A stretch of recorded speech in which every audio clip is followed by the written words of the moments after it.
Imagine a boy standing on a Brooklyn rooftop in 1939, looking up at stars he could barely see through the city's glow, asking questions that would one day change how humanity sees itself. Questions that began as rebellion. Why should we accept what we're told without proof? Why should we stay earthbound when the cosmos beckons? And slowly transformed into something gentler, an invitation, a hand extended toward wonder. Hello and welcome to the Sleepy Astronomer. Tonight we're drifting not through space but through time, following the remarkable journey of Carl Sagan, a man who began as science's greatest rebel and became, perhaps without even realizing it, its most beloved angel. A voice that started by challenging everything we thought we knew and ended by teaching us to see ourselves as citizens of the cosmos. If you're settling in for the first time, welcome aboard our gentle journey through one extraordinary life. And if you've travelled with me before to explore the quiet wonders of space and time, it's wonderful to have you back among the stories that shape our understanding. Whether you're tucked into bed, curled up on a favourite chair, or perhaps lying back where you can see those same stars that captivated a curious boy so many decades ago, I'm so glad you're here. Our journey begins in Depression-era Brooklyn, following a working-class kid who dared to dream beyond the limits of his neighbourhood. We'll trace how his early rebellion against authority and convention slowly transformed into something deeper, a mission to share the profound beauty of scientific discovery with anyone willing to listen. How the boy who challenged his teachers became the man who taught millions to question everything, including their own assumptions about humanity's place in the universe. There's something deeply moving about this transformation. The same passionate curiosity that made young Carl a difficult student made the mature Carl Sagan humanity's most patient teacher. The same refusal to accept easy answers that frustrated his professors became the gentle skepticism that helped millions navigate truth from fiction. The same wonder that kept him awake reading science fiction by flashlight became the cosmic perspective that offered comfort to countless souls searching for meaning in a vast universe.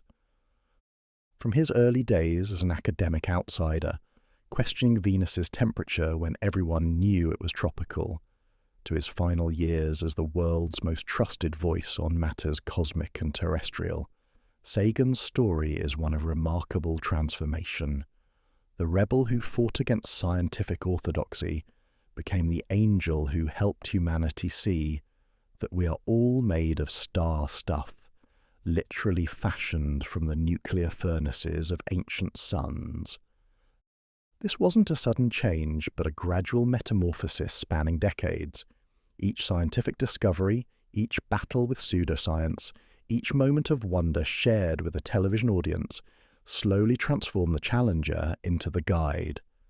The man who began by questioning everything ended by helping everyone question with wonder rather than cynicism, with hope rather than despair. So, find your most comfortable position, whether you're settled under blankets or gazing out at the night sky that first captured a Brooklyn boy's imagination. Take a deep breath, and let's begin our gentle drift through the life of the man who showed us that we are the universe becoming aware of itself. In the warm glow of memory and starlight, Carl Sagan waits, patient, wise, and eternally curious, ready to share the story of how one person's rebellion became humanity's greatest gift. Picture, if you will, the streets of Brooklyn in November 1934. The Great Depression casts long shadows across America, but in one modest apartment, something luminous is about to enter the world. Samuel Sagan, a garment worker with calloused hands and dreams deferred, paces nervously as his wife Rachel prepares to give birth. Neither of them could imagine that the child about to arrive would one day teach humanity to see itself from the perspective of the stars. On November 9th, 1934, Carl Edward Sagan draws his first breath in a world still reeling from economic collapse. His parents, working-class Jewish immigrants from Eastern Europe, carry within them the deep reverence for learning that has sustained their people through centuries of hardship. Samuel may work with fabric and thread, but he understands that education is the true inheritance he can leave his son. Rachel, gentle but determined, will become the quiet force that nurtures a boy's boundless curiosity, even when it leads him into territory she can barely comprehend. The Brooklyn of Carl's early years is a universe unto itself, crowded tenements rising like urban cliffs, the sounds of a dozen languages mixing in the streets, the smell of cooking from windows thrown open to catch any hint of breeze. It's a world where children play stickball in narrow alleys, and where the night sky, when you can glimpse it past the streetlights, seems impossibly distant from the daily struggle of making ends meet. But even as a toddler, Carl's attention is drawn upward. While other children focus on the immediate world of toys and games, he finds himself fascinated by things beyond easy explanation. Why do shadows move? Where does the sun go at night? The questions begin early, and they never stop coming. The first great awakening comes in 1939, when young Carl is just 4 years old. The World's Fair has come to New York, and Samuel, despite the family's modest means, decides his boy should see what the future might hold. Hand in hand, they walk through the gates into a wonderland of tomorrow. The Trilon and Perisphere rise before them like monuments from another world, promising a future where humanity might transcend its earthbound limitations. For little Carl, the World's Fair is a revelation that the world extends far beyond the familiar boundaries of his Brooklyn neighborhood. He sees displays of television, still a marvel that seems like magic. He watches demonstrations of scientific principles that make the invisible visible, the impossible possible. Most importantly, he begins to understand that the future is not something that simply happens to you. It's something you can help create through knowledge and imagination. The fair plants seeds that will grow in unexpected directions. Carl returns home with his head full of questions that his parents, loving but practical, can barely comprehend. What makes electricity work? How do those pictures appear on the television screen? If humans can create such marvels, what else might be possible? It's around this time that Carl makes a discovery that will change everything. Walking past the local library one afternoon, he wanders inside almost by accident. The building seems impossibly vast to a small boy, rows upon rows of books stretching toward impossibly high ceilings. A kind librarian, perhaps sensing something special in this curious child with the restless eyes, asks what he'd like to read. Something about stars, Carl says, not really knowing what he's asking for. She leads him to the astronomy section and pulls down a simple book meant for children. But as Carl opens it and begins to read, he encounters an idea so profound it stops his breath. The stars, he learns, are not tiny lights placed in the sky for decoration. They are suns, enormous balls of fire burning in the darkness, so distant that their light takes years to reach Earth. Each pinprick of light in the night sky represents a furnace so vast it could swallow 1,000,000 worlds like ours. The realization hits him with almost physical force. If the stars are suns, then the sun is a star, and if there are countless stars, then perhaps there are countless worlds. The universe, in that moment, expands beyond anything his young mind had previously imagined. He sits in that library, a 5-year-old boy surrounded by the accumulated wisdom of ages, and feels the first stirrings of what will become a lifelong rebellion against smallness, against the idea that Earth or humanity represents the centre of everything. From this moment forward, Carl becomes a different kind of child. Not content with simple answers, he begins to dig deeper into every explanation offered. When his Hebrew school teacher speaks of creation, Carl asks uncomfortable questions about dinosaur fossils and the age of rocks. When his regular teachers present facts, he wants to know how they know what they claim to know. The boy who was once merely curious becomes genuinely skeptical, and skeptical children can be challenging for adults who prefer their authority unquestioned. His parents watch this transformation with a mixture of pride and worry. They're delighted by their son's obvious intelligence, but they can see that his relentless questioning is beginning to set him apart from other children. At family gatherings, while his cousins play typical childhood games, Carl corners any adult willing to listen and peppers them with questions about how the world works. His intensity can be unsettling, his curiosity almost overwhelming. The rebellion truly begins in earnest during his elementary school years. Carl discovers that many of his teachers expect students to memorize and regurgitate information without question.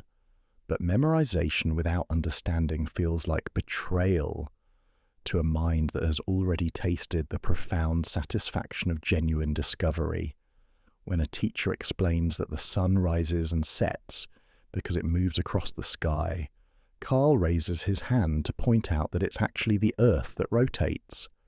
When the class is told to accept certain facts because that's just how things are, Carl wants to know who figured it out and how they proved it.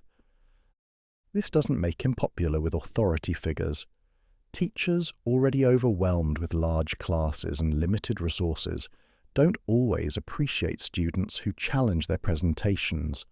Some see Carl's questions as disruptive rather than illuminating. The pattern that will define much of his early academic career begins to emerge. Brilliant insights coupled with institutional resistance, profound understanding paired with frustration at others' unwillingness to dig as deeply as he wants to go. At home, Carl's room becomes a laboratory of sorts. He conducts simple experiments, trying to understand basic principles of chemistry and physics. He builds crude telescopes and attempts to observe the night sky from his apartment building's roof. His parents, though sometimes bewildered by their son's obsessions, provide what support they can. Samuel, working long hours in the garment district, still finds time to listen to Carl's latest discoveries. Rachel makes sure he has books, even when money is tight. The local library becomes Carl's true school. He devours everything the children's section has to offer about science, then talks the librarians into letting him explore the adult sections. He reads about great scientists and their discoveries, learning that the questions that consume him have consumed others throughout history. He discovers that rebellion, when channeled through careful observation and rigorous thinking, can unveil truths about the universe that common sense might never reveal. During his teenage years, the rebellion takes on new dimensions. Carl encounters science fiction for the first time, reading the works of authors like Edgar Rice Burroughs and Robert Heinlein, despite his parents' concern that such books might distract him from more practical studies. But rather than leading him away from real science, these stories fuel his imagination and help him see that the universe contains possibilities beyond even the most dramatic fiction. The influence of science fiction on young Carl cannot be overstated. These stories teach him that the universe is vast beyond imagination, filled with worlds and possibilities that conventional education barely acknowledges. They show him that science is not just about cataloguing facts, but about pushing boundaries, exploring unknowns, imagining what might be possible. The rebellion that began with simple questions about stars now encompasses a broader vision: Humanity itself is not bound by the limitations that most people accept without question. High school brings new challenges and new opportunities for rebellion. Carl encounters teachers who recognize his exceptional ability, but also those who find his intensity difficult to manage. He becomes known as the Brain, a label that sets him apart from his classmates, in ways both flattering and isolating.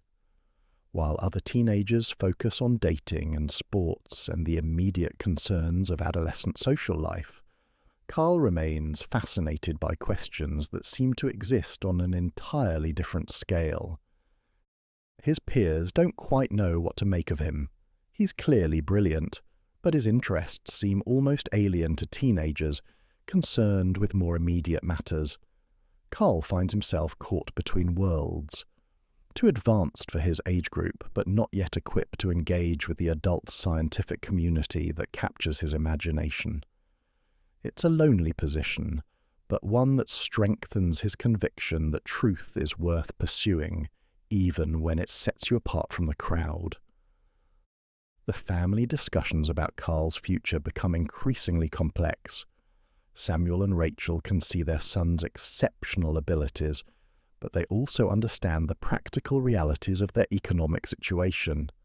Encouraging a boy to pursue astronomy might seem like indulging an expensive fantasy, when more practical careers offer greater security. The tension between Carl's cosmic interests and his family's understandable desire for his financial stability creates an undercurrent of anxiety that will persist well into his college years. Yet even as others question the practicality of his dreams, Carl's commitment to understanding the universe only deepens. He spends hours on the library roof with crude telescopes, learning to navigate the night sky by direct observation. He corresponds with other amateur astronomers, joining a community of enthusiasts who share his fascination with worlds beyond Earth. Most importantly, he begins to develop the communication skills that will later make him beloved by millions.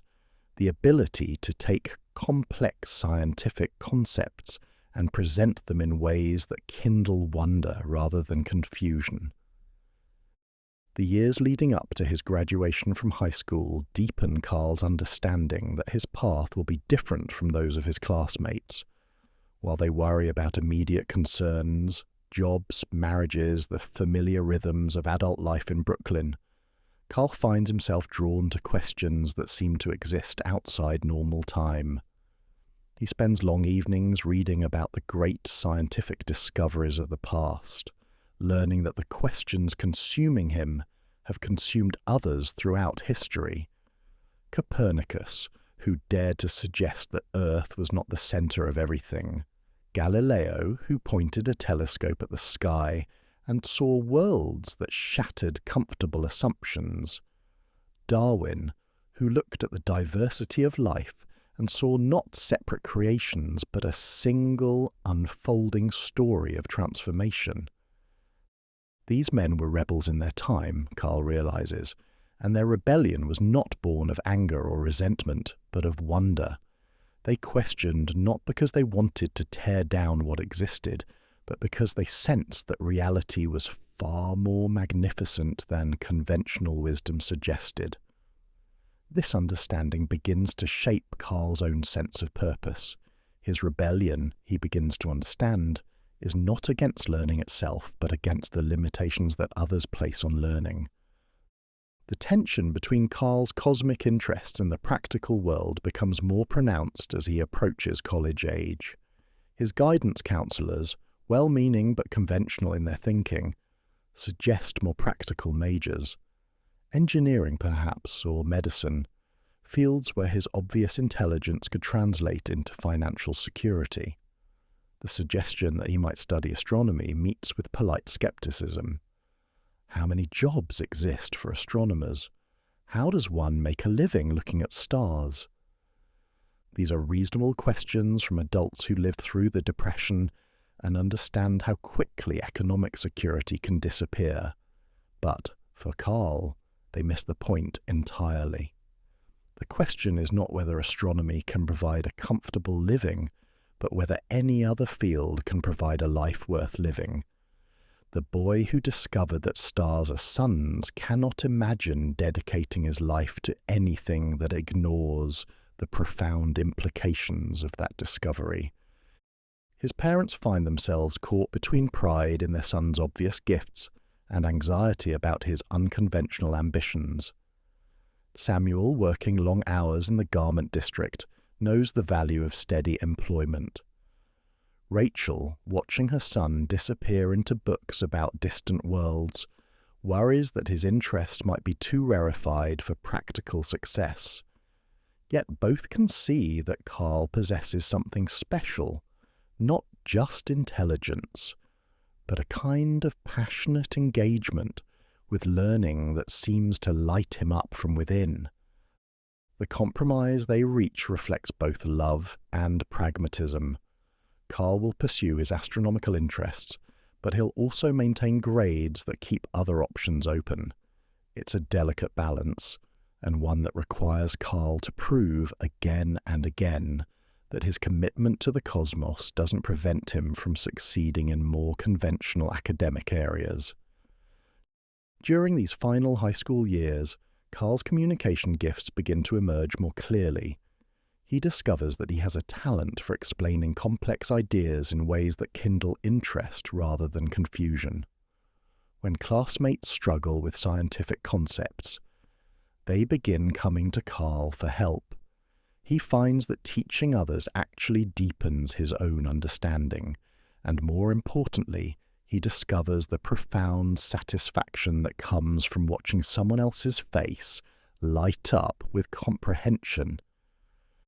These informal teaching experiences plant seeds that will bloom decades later. Carl begins to understand that knowledge shared is knowledge multiplied. The wonder he feels when contemplating the cosmos becomes more profound when he can help others experience that same wonder. The rebel who began by questioning everything starts to become someone who helps others question with purpose and joy. The library continues to serve as Carl's true university during these years. He explores sections that most teenagers never visit, reading about philosophy and anthropology alongside astronomy and physics. He begins to see connections between disciplines that his formal education treats as separate subjects. Why, he wonders, should the study of human culture be divorced from the study of human origins? Why should the exploration of the cosmos be considered unrelated to questions about life's meaning? This interdisciplinary thinking, unusual in a teenager, begins to set Carl apart even among his intellectually gifted peers. He sees patterns and connections that others miss, not because he's necessarily more intelligent, but because he's unwilling to accept artificial boundaries between different ways of understanding the world. The rebellion that began with simple questions about stars evolves into a broader challenge to compartmentalize thinking. As graduation approaches, Carl's sense of mission becomes clearer, though he still lacks the vocabulary to articulate it fully. He knows that the universe revealed by modern science is far more magnificent than most people realize. He knows that this scientific worldview, rather than diminishing humanity's significance, actually reveals humanity to be the cosmos becoming conscious of itself. Most importantly, he's beginning to understand that sharing this perspective might be as important as developing it. The boy who began by questioning why the sky is blue has become a teenager, determined to understand humanity's place in the cosmos. The rebellion that started with simple curiosity has evolved into a mission, though Carl doesn't yet recognize it as such. He knows only that the questions that consume him feel more important than anything else in his life, and that pursuing answers to those questions requires a willingness to challenge assumptions that most people accept without thinking. The path ahead remains uncertain, but the foundation has been established. Carl has learned that rebellion, when motivated by wonder rather than resentment, can be a form of love. He has discovered that questions, when asked with genuine curiosity, can be more important than answers. Most crucially, he has begun to sense that his role might not just be to understand the cosmos, but to help others understand it as well. By the time he prepares to leave Brooklyn for college, Carl has already established the pattern that will define his entire career: an insatiable curiosity coupled with a gentle but persistent refusal to accept easy answers. The working-class boy who discovered that stars are suns has become a young man determined to help humanity see itself from the perspective of those distant suns. The rebel has been born, though his transformation into something even more profound, a teacher, a guide, an angel of scientific wonder, still lies ahead. The boy who stood on a Brooklyn rooftop asking why the stars shine has grown into a young man ready to dedicate his life to finding out. And in that dedication, the first seeds of his eventual transformation are already planted, waiting for the right conditions to bloom into something that will touch millions of lives and help humanity see itself not as the center of creation, but as its most conscious and curious expression. Picture a September morning in 1951 and imagine the feeling of stepping off a train in Chicago, carrying everything you own in a worn suitcase, knowing that your life is about to change in ways you can barely comprehend. Carl Sagan, barely 17, stands on the platform watching steam rise from the locomotive that carried him away from Brooklyn's familiar streets towards something that feels as vast and mysterious as the cosmos itself. The University of Chicago waits before him like a doorway to another world. The campus that greets him seems almost otherworldly after the crowded tenements of his childhood. Gothic towers rise against the prairie sky, their stones weathered by decades of wind and weather, into something that speaks of permanence and tradition. Students walk the quadrangles with an easy confidence that Carl doesn't yet possess, carrying themselves with the casual authority of those who have never doubted their right to be here. But there's something else in the air at Chicago, something that calls to the rebel in Carl's soul. This is a university that prizes questions over answers, that encourages students to wrestle with the greatest minds in human history, not as distant authorities, but as conversation partners. The Great Books program that Carl enters asks something unusual of its students: to read Plato and Aristotle, Newton and Darwin, not to memorize their conclusions, but to engage with their thinking, to question their assumptions, to join the great ongoing conversation about what it means to be human in a vast and mysterious universe. For a boy who spent his childhood asking questions that made his teachers uncomfortable, this approach feels like coming home. Finally, he's in a place where his restless curiosity is seen not as disruption, but as the beginning of wisdom. The same intensity that once frustrated his Brooklyn school teachers now marks him as a serious student, someone willing to dig beneath surface answers to find the deeper patterns that connect all knowledge. His dormitory room becomes a sanctuary of sorts, its walls soon covered with star charts and photographs of distant galaxies. Late at night, when the campus grows quiet and the lights of Chicago shimmer beyond the windows, Carl loses himself in books that carry him far beyond the immediate concerns of college life. He reads about the structure of atoms and the birth of stars, about the evolution of life and the nature of consciousness, about humanity's place in the vast sweep of cosmic history. The physical space itself tells the story of his transformation from Brooklyn boy to cosmic thinker. Where his roommates decorate with sports pennants and photographs of sweethearts, Carl's half of the room becomes a kind of amateur observatory.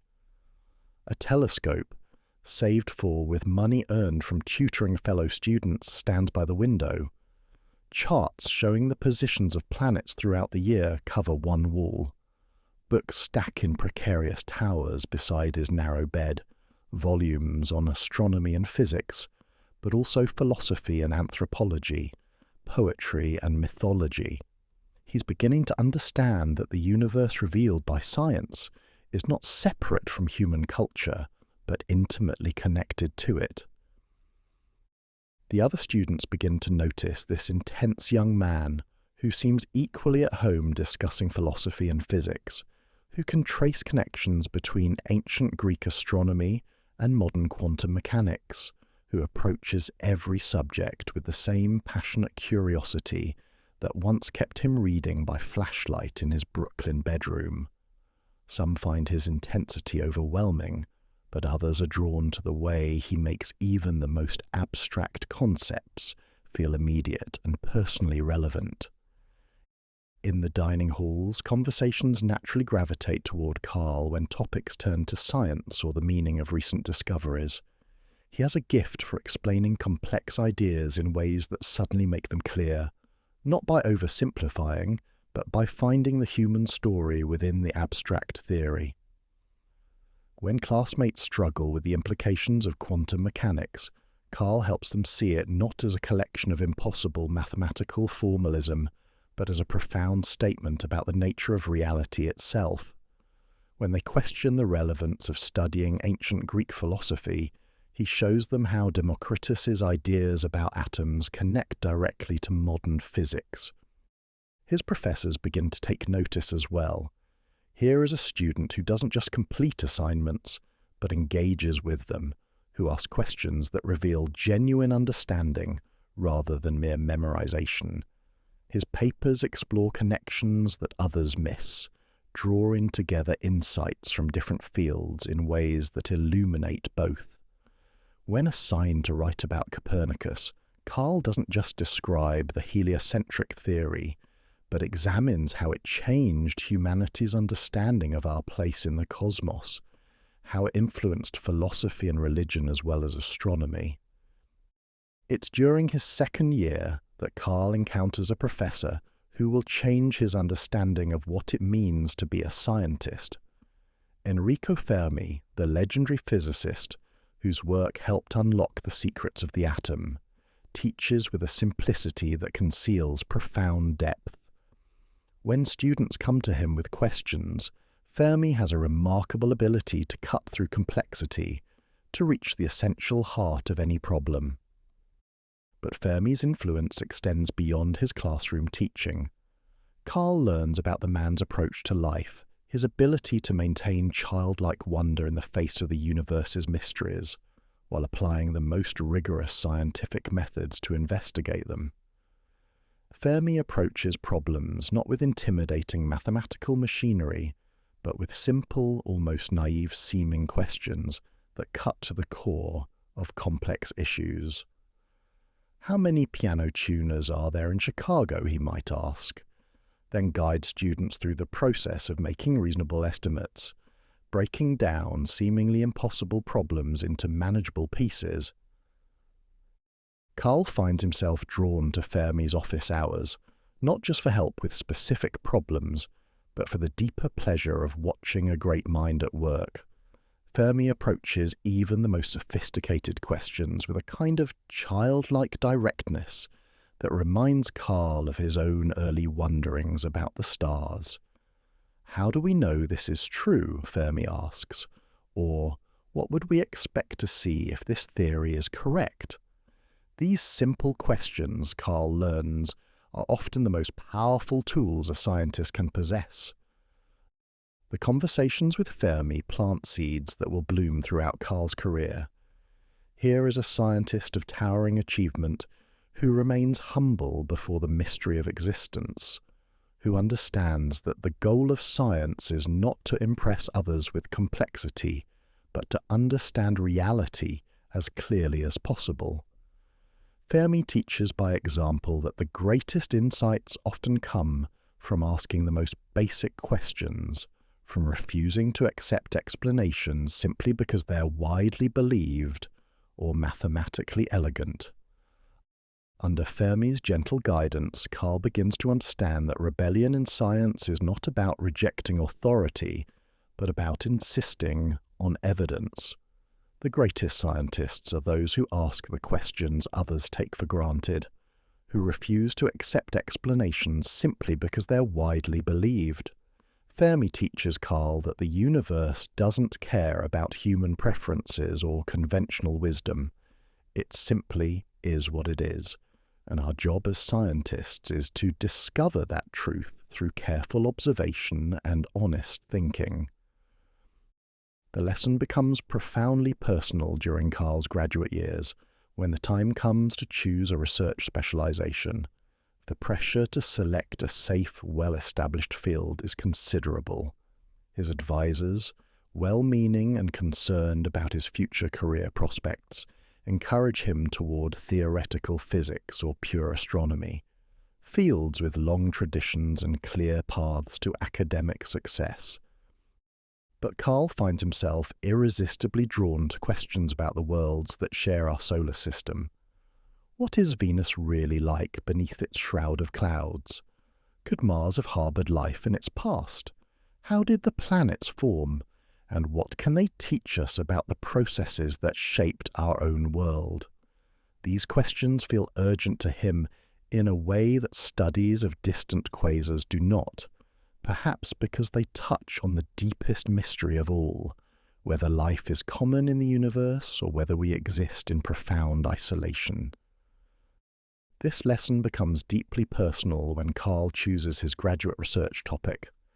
Planetary astronomy in the 1950s is still considered something of a backwater field, not quite respectable among serious astronomers who prefer to study distant stars and galaxies. The prejudice runs deep. Planets are seen as too mundane, too accessible, insufficiently abstract for truly sophisticated minds. The academic politics surrounding this choice prove more complex than Carl initially realizes. Established astronomers have built entire careers on the assumption that real astronomy involves objects so distant they can only be studied indirectly. Planets, by contrast, are close enough that spacecraft might someday visit them, solid enough that rovers might walk on their surfaces. This accessibility somehow makes them seem less worthy of serious scientific attention, as if proximity to human experience diminishes their scientific value. But Carl has learned from Fermi to follow questions wherever they lead, regardless of academic fashion. The mysteries of planetary formation and evolution seem to him no less profound than the mysteries of stellar nucleosynthesis or galactic structure. If anything, planets offer advantages for scientific investigation. They can be studied in detail, their atmospheres analysed, their surfaces mapped, their histories deciphered from geological evidence. But Carl finds himself irresistibly drawn to questions about the worlds that share our solar system. What is Venus really like beneath its shroud of clouds? Could Mars have harboured life in its past? How did the planets form, and what can they teach us about the processes that shaped our own world? These questions feel urgent to him in a way that studies of distant quasars do not, perhaps because they touch on the deepest mystery of all, whether life is common in the universe or whether we exist in profound isolation. His choice to focus on Venus proves particularly controversial. The conventional wisdom holds that Earth's sister planet enjoys a tropical climate beneath its permanent cloud cover, possibly even harbouring primitive life in warm, shallow seas. It's a romantic vision that appeals to both scientists and the public, the idea that another world in our solar system might welcome human visitors. But as Carl delves deeper into the available data, the thermal emissions detected by radio telescopes, the composition of Venus's thick atmosphere, a very different picture begins to emerge. The planet that many assume to be Earth's tropical twin appears to be something far more extreme, a world where runaway greenhouse heating has created surface temperatures hot enough to melt lead. The theory he develops challenges not just scientific assumptions but the hopes and expectations of an entire generation of astronomers. Venus, according to Carl's calculations, is not a jungle world but a hellish furnace, its surface shrouded, not in life-giving mist but in crushing clouds of sulfuric acid. It's the kind of conclusion that takes considerable courage to propose, especially for a young graduate student challenging the work of established authorities. The resistance he encounters is swift and sometimes harsh. Senior scientists who have built their careers on assumptions about Venus's habitability are not pleased to have those assumptions challenged by someone barely out of his teens. Conference presentations become exercises in diplomatic warfare, with Carl defending his calculations against critics who seem more interested in preserving established theories than in discovering truth. But Carl has learned from Fermi that science regresses not through politeness, but through honest confrontation with evidence. When the data suggest that conventional wisdom is wrong, a scientist's duty is to follow the data wherever it leads, regardless of how uncomfortable the destination might be. The rebellion that began with a Brooklyn boy questioning his teachers has evolved into a young scientist's willingness to challenge the entire scientific establishment when evidence demands it. The vindication comes years later, when the first spacecraft to reach Venus confirm Carl's seemingly outrageous predictions. The surface temperature does indeed exceed 450 degrees Celsius. The atmosphere is indeed composed largely of carbon dioxide under crushing pressure. Venus is indeed a greenhouse hell rather than a tropical paradise. But the satisfaction of being proven right is tempered by the knowledge that scientific rebellion, even when successful, often comes at considerable personal cost. During these challenging graduate years, Carl finds both intellectual and emotional support in an unexpected place. Lynn Margulis, a brilliant biology student working on equally controversial theories about the evolution of complex cells, becomes both colleague and companion. Like Carl, she possesses the rare combination of intellectual brilliance and personal courage necessary to challenge established scientific doctrine.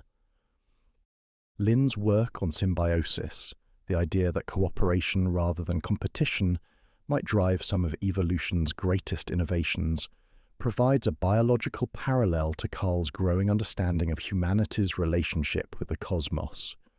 Just as Lynn argues that complex life arose through the merger of simpler organisms, Carl begins to see that human consciousness might represent the universe's way of understanding itself. Their marriage in the summer of 1957 represents more than just a romantic partnership. It's an alliance between two young scientists who understand that the most important questions often require challenging the most fundamental assumptions. Together, they create a household where intellectual rebellion is not just tolerated, but celebrated, where their young children grow up understanding that asking difficult questions is one of the highest forms of human activity. The Chicago years teach Carl that rebellion, when motivated by genuine curiosity rather than mere contrariness, can be a form of love. Love for truth, love for understanding, love for the magnificent complexity of the universe we inhabit. The boy who once questioned his teachers about the movement of the sun has become a young man willing to question the entire scientific establishment when evidence demands it. But even as he develops into a formidable scientific rebel, the seeds of his eventual transformation are already visible. The same passion that drives him to challenge conventional theories about Venus also compels him to share his discoveries with anyone willing to listen. His graduate seminars become legendary, not just for their scientific rigor, but for the infectious enthusiasm with which he approaches even the most abstract concepts. fellow students begin to seek him out, not just for help with their own research, but for the simple pleasure of hearing him explain why the universe is so much stranger and more wonderful than most people imagine. Carl has always possessed an unusual ability to make complex ideas accessible without oversimplifying them, to convey both the precision of scientific thinking and the wonder that drives it. By the time he completes his doctorate, Carl has established himself as a scientist of exceptional promise and considerable courage. But more importantly, he has begun the slow transformation that will eventually turn him from an academic rebel into something much more rare and precious, a teacher who can help millions of people see themselves as citizens of the cosmos. The young man who leaves Chicago carries with him not just a PhD in astronomy, but a deeper understanding of his own mission. The rebellion that began with questions about distant stars has evolved into something more profound, a commitment to helping humanity understand its place in the vast, ancient, beautiful universe that gave us birth. The rebel is maturing, and in that maturation, the first glimpses of the angel he will become are beginning to shine through. Picture the gentle hills of Ithaca, New York, in the autumn of 1968, where Cornell University spreads across the landscape like a promise of academic sanctuary. Carl Sagan, now 34 years old, walks across the campus where he has finally found his intellectual home. The leaves are turning gold and crimson, their colours echoing the warm light of distant stars, and there's a crispness in the air that speaks of new beginnings. After years of wandering from Harvard to Berkeley to Stanford, facing skepticism and sometimes outright hostility from colleagues who questioned his unconventional approach to science, Carl has arrived at a place that values both rigorous inquiry and bold imagination. The Cornell appointment represents more than just professional stability. It's validation of a different way of thinking about the cosmos. Here, in this university nestled among the Finger Lakes, Carl can pursue the questions that have driven him since childhood without apology. The same curiosity that once made him a difficult student now marks him as exactly the kind of innovative thinker that Cornell seeks to attract. The boy who questioned why the stars shine has become a scientist whose questions might reshape our understanding of the solar system itself. His office in the Space Sciences building overlooks a landscape that changes with the seasons, reminding him daily of the dynamic nature of planetary systems. In winter, snow transforms the familiar terrain into something alien and beautiful. In spring, the emergence of new life mirrors the processes he studies on distant worlds. It's a setting that encourages both detailed scientific work and broader philosophical reflection, a place where the immediate and the cosmic intersect in ways that feed his restless imagination. The Venus research that began during his graduate years has evolved into something approaching scientific revolution. Where others see Earth's sister planet as a tropical paradise waiting to be explored, Carl's calculations suggest something far more dramatic, a world transformed by runaway greenhouse heating into a furnace hot enough to melt lead. The theory challenges not just specific assumptions about Venus, but broader ideas about planetary evolution and the conditions necessary for life. The resistance to his ideas has been swift and sometimes personal. Senior astronomers who built their reputations on assumptions about Venus's habitability are not pleased to have those assumptions challenged by someone they consider an upstart. Conference presentations become exercises in diplomatic warfare, with Carl defending his calculations against critics who seem more interested in preserving established theories than in discovering truth. But there's something different about the opposition Carl faces now, compared to the skepticism he encountered as a graduate student. His critics can no longer dismiss him as inexperienced or unqualified. His calculations are rigorous, his methodology sound, his reasoning transparent. When they attack his conclusions, they must engage with his evidence, and that evidence is becoming increasingly difficult to ignore. The vindication begins to arrive in the form of data from space missions, those mechanical emissaries that carry human curiosity beyond the boundaries of our world. The Soviet Venera probes, designed to explore what their creators hoped would be a warm but habitable world, instead encounter conditions that match Carl's predictions with startling accuracy. Surface temperatures exceed 450 degrees Celsius. Atmospheric pressure crushes the spacecraft like tin cans. The clouds that seemed so promising from Earth prove to be composed of sulfuric acid. Each new piece of data feels like a personal validation, but also like a small tragedy. The Venus that science fiction writers imagined, a world of misty jungles and primitive creatures, dissolves into a hellscape where nothing familiar could survive. Carl finds himself in the strange position of being right about something he might have preferred to be wrong about. The universe, as always, proves more extreme and less accommodating than human hopes might wish. The success of the Venus predictions establishes Carl's reputation as a scientist who can see patterns others miss, who can extract profound insights from limited data. But more importantly, it demonstrates the power of theoretical work to anticipate discoveries, to guide exploration rather than merely react to it. The boy who dreamed of exploring other worlds has become a man who can visit them in imagination before the first spacecraft ever leave Earth. This success opens doors to new opportunities and greater responsibilities. NASA, initially skeptical of this unconventional young scientist, begins to see him as someone whose insights might prove valuable for future missions. The space agency is preparing for an era of unprecedented planetary exploration, and Carl's ability to predict what spacecraft might find makes him an invaluable consultant.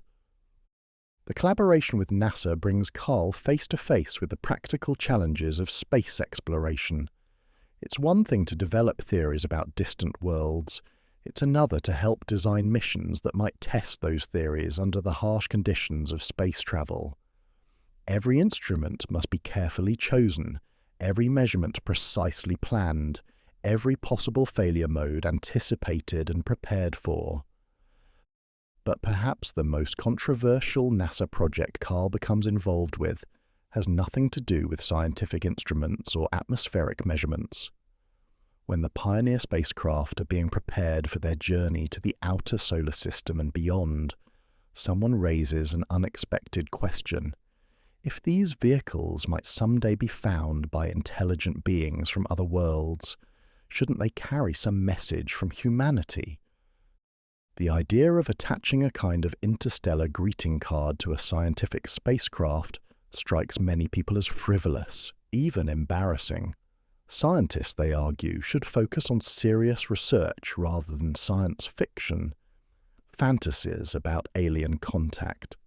But Carl sees something deeper in the proposal, an opportunity for humanity to think about itself from a cosmic perspective, to consider how we might appear to observers from other worlds. Working with his colleague Frank Drake and artist Linda Salzman, who would later become his second wife, Carl helps design a gold-plated plaque that tells the story of our species and our planet in the universal language of science. The design includes representations of hydrogen atoms, the position of our solar system relative to nearby pulsars, and figures of a man and woman drawn with a kind of anatomical accuracy that would help alien observers understand our basic biology. The public reaction to the Pioneer plaque reveals something fascinating about humanity's relationship with its own cosmic significance. Some people are thrilled by the idea of sending a message to the stars, seeing it as a noble expression of human aspirations. Others are scandalized, particularly by the nude figures that show what humans actually look like, rather than what social conventions suggest they should look like. The controversy teaches Carl something important about the gap between scientific thinking and public sensibilities. The same nude human figures that cause outrage on Earth would be essential information for any alien observers trying to understand our species. What seems scandalous from a provincial human perspective becomes merely informative from a cosmic one.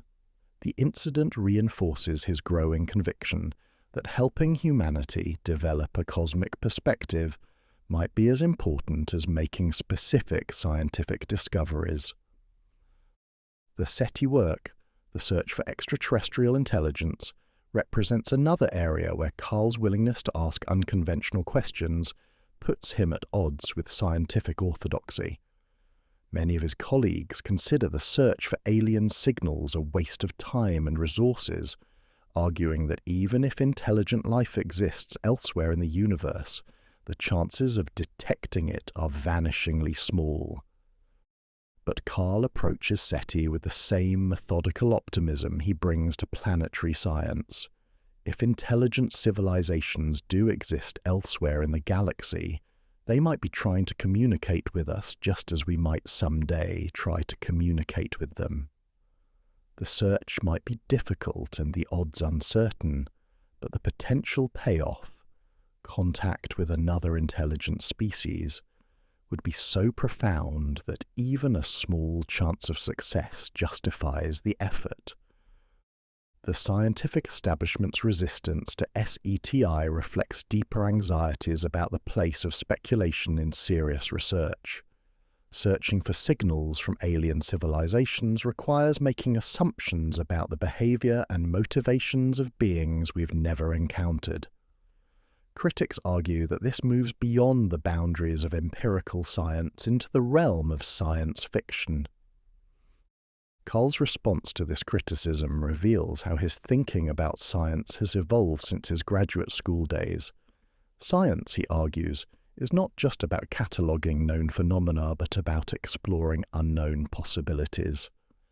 The greatest discoveries often come from investigating questions that seemed impossible or impractical until someone had the courage to take them seriously. The nuclear winter research represents perhaps the most politically charged aspect of Carl's work during this period.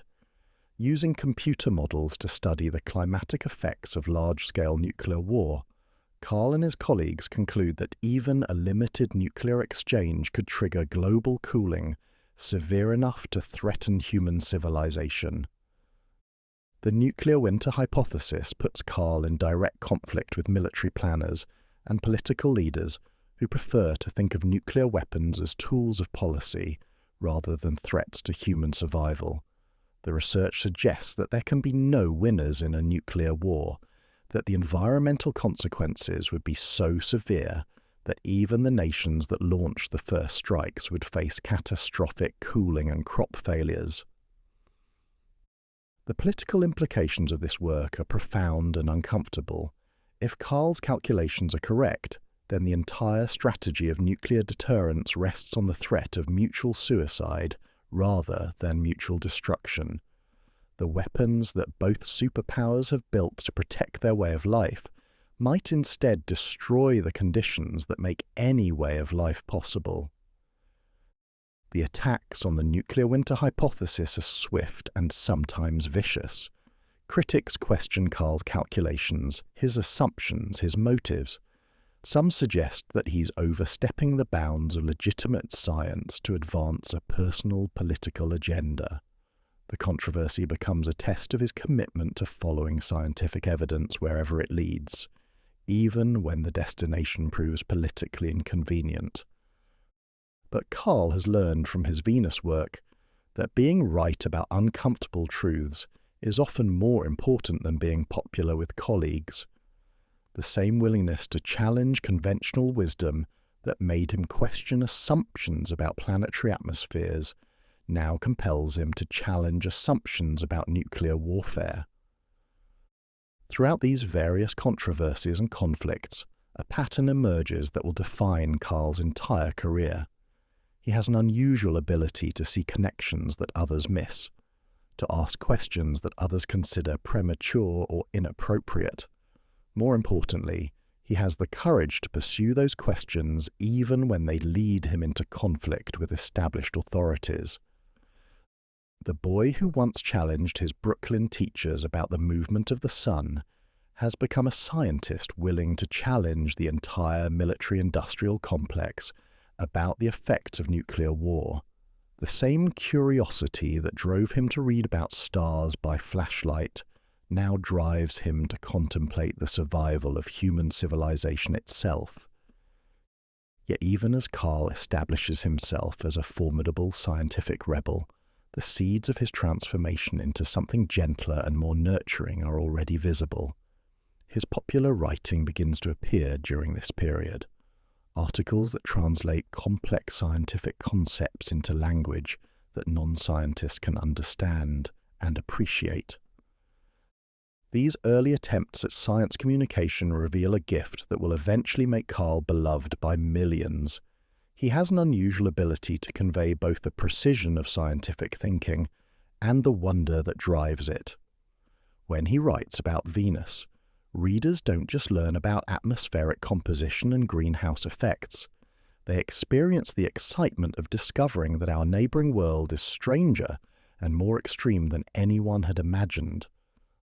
The same passion that once made him a difficult graduate student now makes him an inspiring teacher.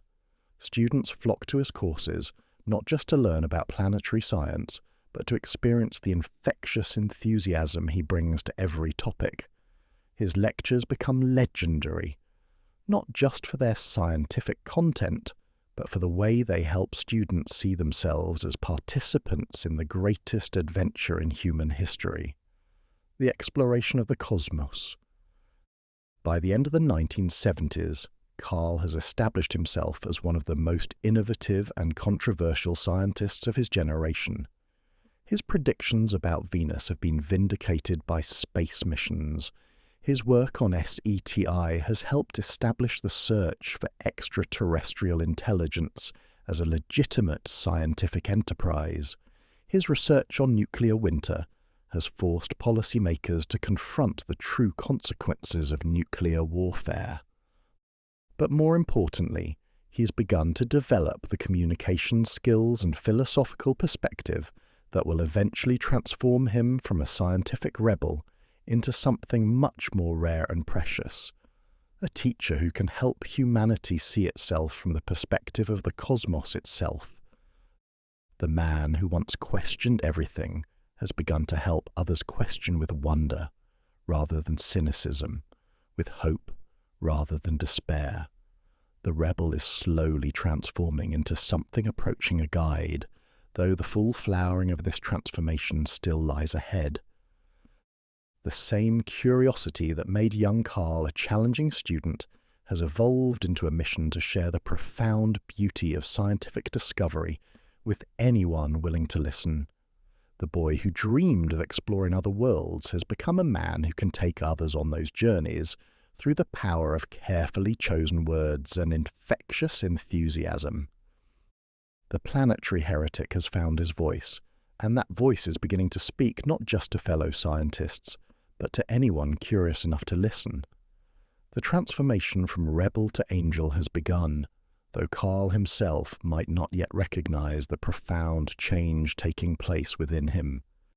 Picture a warm evening in October 1973, and imagine the peculiar alchemy that occurs when television cameras begin to roll and studio lights cast their golden glow across a familiar stage.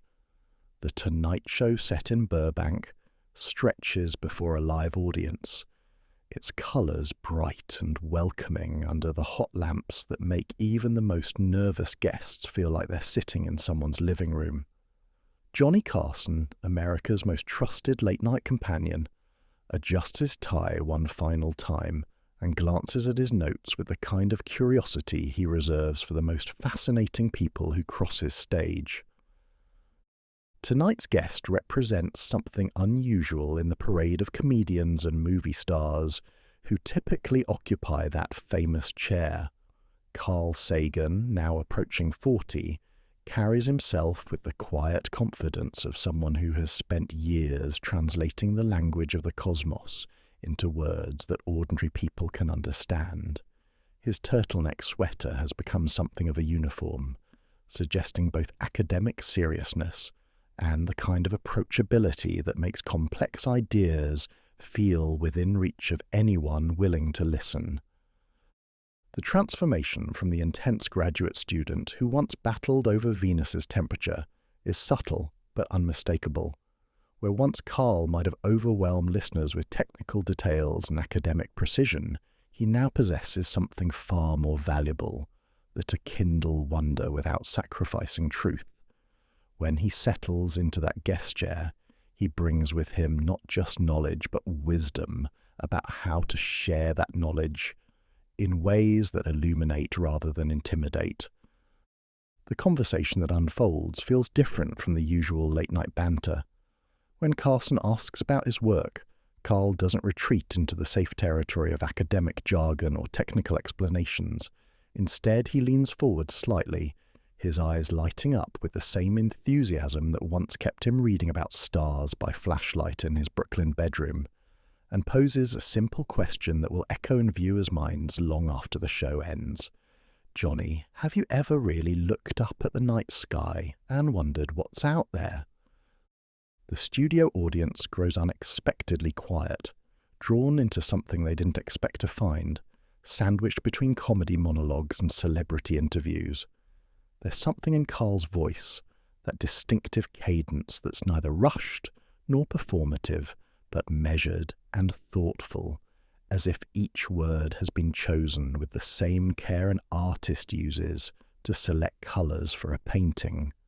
When he speaks about Venus, he doesn't just recite surface temperatures and atmospheric pressure readings. Instead, he paints a picture of a world where lead would flow like water in a kitchen sink, where the very air would crush a visitor like an empty soda can, where all the romantic dreams of Earth's sister planet dissolve into something far stranger and more alien than any science fiction writer had dared imagine. Carson, who has interviewed thousands of guests over his years behind that famous desk, recognizes something special unfolding before his eyes and his audience.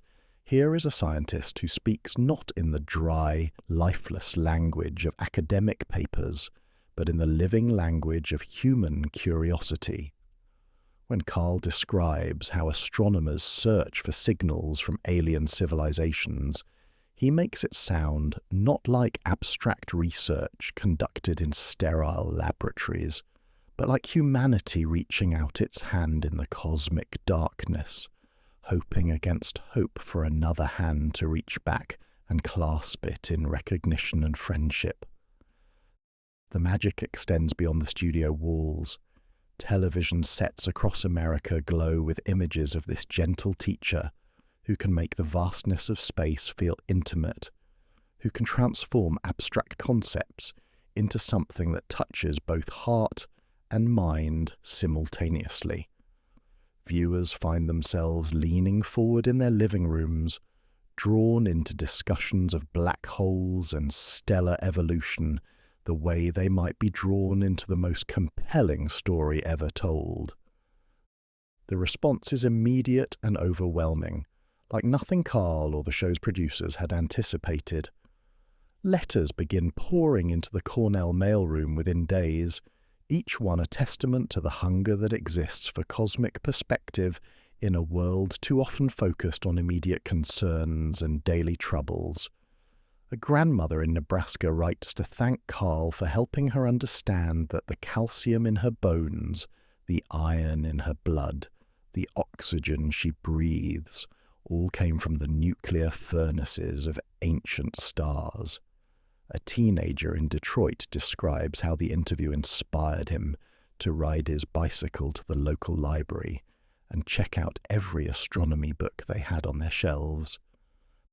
Perhaps most touching is the letter from a father in Oregon whose 8-year-old daughter had been asking impossible questions. Why is the sky dark at night if there are so many stars? The father had dismissed these as childish wonderings, the kind of questions that adults learn to ignore in the rush of practical concerns.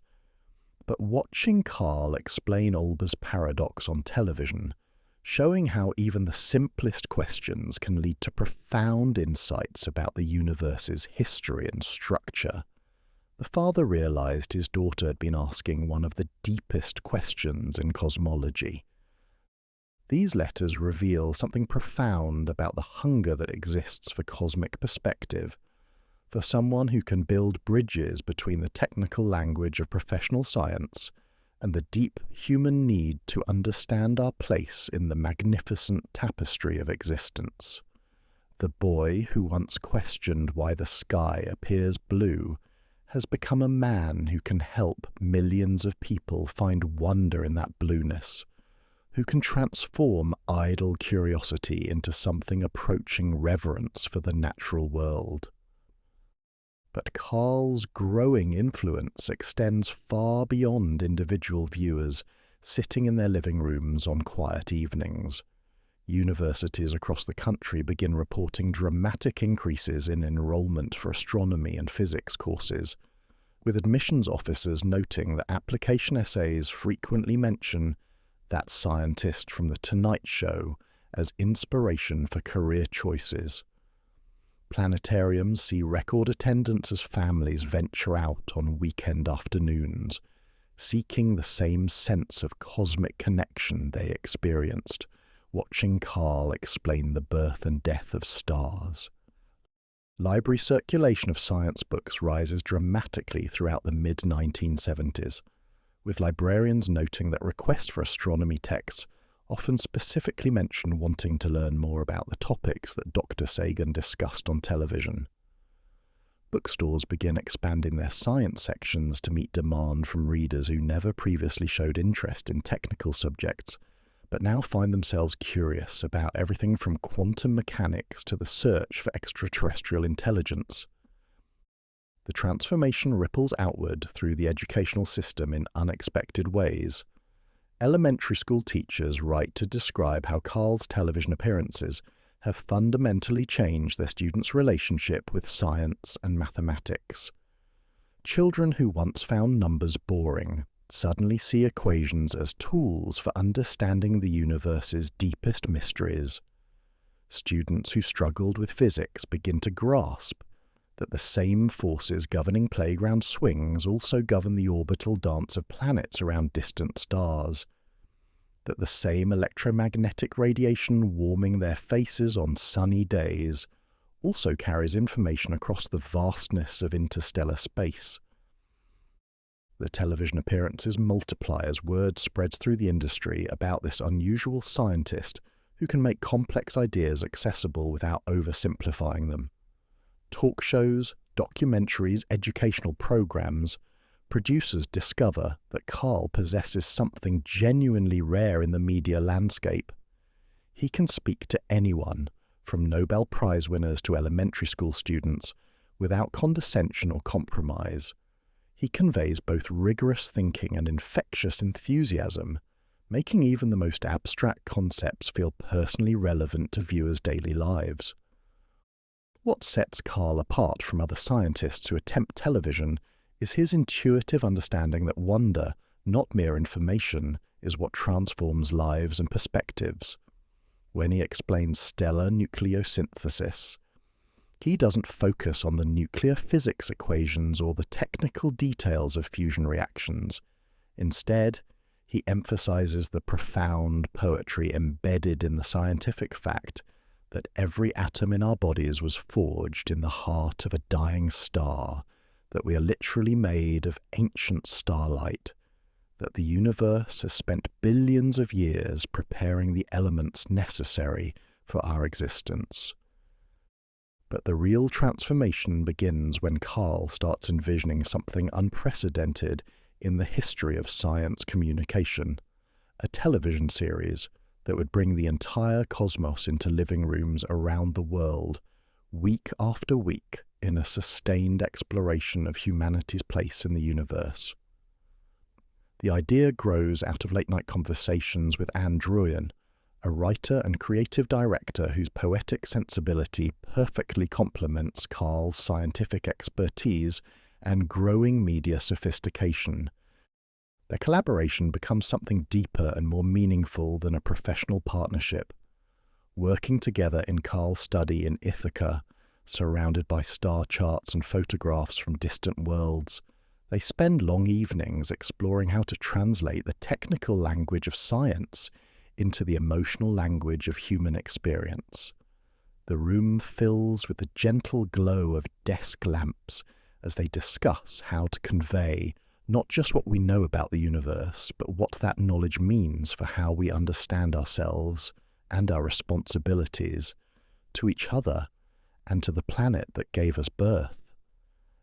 Anne's influence softens Carl's sometimes intimidating intellectual intensity, helping him discover ways to express profound ideas in language that speaks directly to the heart without sacrificing scientific accuracy. Her background in literature and the arts brings a different perspective to the communication challenge: how to make scientific concepts not just understandable, but emotionally resonant, how to help viewers feel the wonder and significance of discoveries rather than merely comprehending them intellectually. Carl's scientific rigor grounds Anne's insights in empirical reality, ensuring their shared vision remains truthful even as it reaches for transcendence and meaning. His years of research and teaching provide the solid foundation of knowledge upon which they can build their more ambitious communicative goals. Together, they begin to imagine what it might look like to tell the story of the universe as if it were the most compelling narrative ever conceived, not as a dry recitation of facts and figures, but as an epic of cosmic evolution in which every viewer plays a role. The development of what will become Cosmos requires Carl to think about communication in entirely new ways, to consider challenges he never faced in academic papers or university lectures. Television demands visual storytelling that can hold attention across 13-hour-long episodes. Every concept must be illustrated through images and metaphors, every abstraction made tangible through careful analogy, every profound truth translated into scenes and sequences that convey meaning without requiring advanced mathematics or specialized scientific training. The challenge proved transformative for Carl personally and professionally. The scientist, who once focused primarily on advancing the boundaries of human knowledge through original research, begins to focus equally on sharing that knowledge with anyone willing to receive it. He must learn to think like a filmmaker, as well as a researcher, to consider not just what information to present, but how to present it in ways that create lasting emotional connection between viewers and the cosmic perspective that science reveals. The production becomes a kind of pilgrimage through the history of human understanding and curiosity. Carl and his collaborators travel to places around the world that embody the great moments of scientific discovery. Standing in the ruins of the Library of Alexandria, where ancient scholars first measured Earth's circumference using nothing more than shadows and simple geometry. Walking through gardens in Prague, where Johannes Kepler contemplated the mathematical harmony underlying planetary motion. Visiting modern observatories where contemporary scientists peer into the hearts of atoms and witness the births of stars. Each location becomes a meditation on the continuity of human curiosity across cultures and centuries. Standing where Eratosthenes once calculated the size of Earth with remarkable accuracy, Carl feels the profound connection between ancient wonder and modern discovery. The questions may have grown more sophisticated over the millennia, the tools more precise and powerful, but the fundamental human drive to understand our place in the cosmos remains unchanged, linking contemporary researchers to their intellectual ancestors across vast expanses of time. The filming takes them to the Sahara Desert, where the night sky appears in all its ancient glory, unpolluted by city lights or atmospheric interference. Here, beneath the same stars that guided ancient navigators and inspired the first astronomers, Carl speaks about humanity's cosmic origins with the quiet reverence of someone sharing sacred knowledge that belongs to all of us. The desert setting transforms dry scientific facts into something approaching poetry, making the connection between earthbound observers and cosmic processes feel immediate and deeply personal. Each location serves as more than mere backdrop for Carl's explanations. It becomes an integral part of the story he wants to tell about the relationship between human curiosity and cosmic understanding.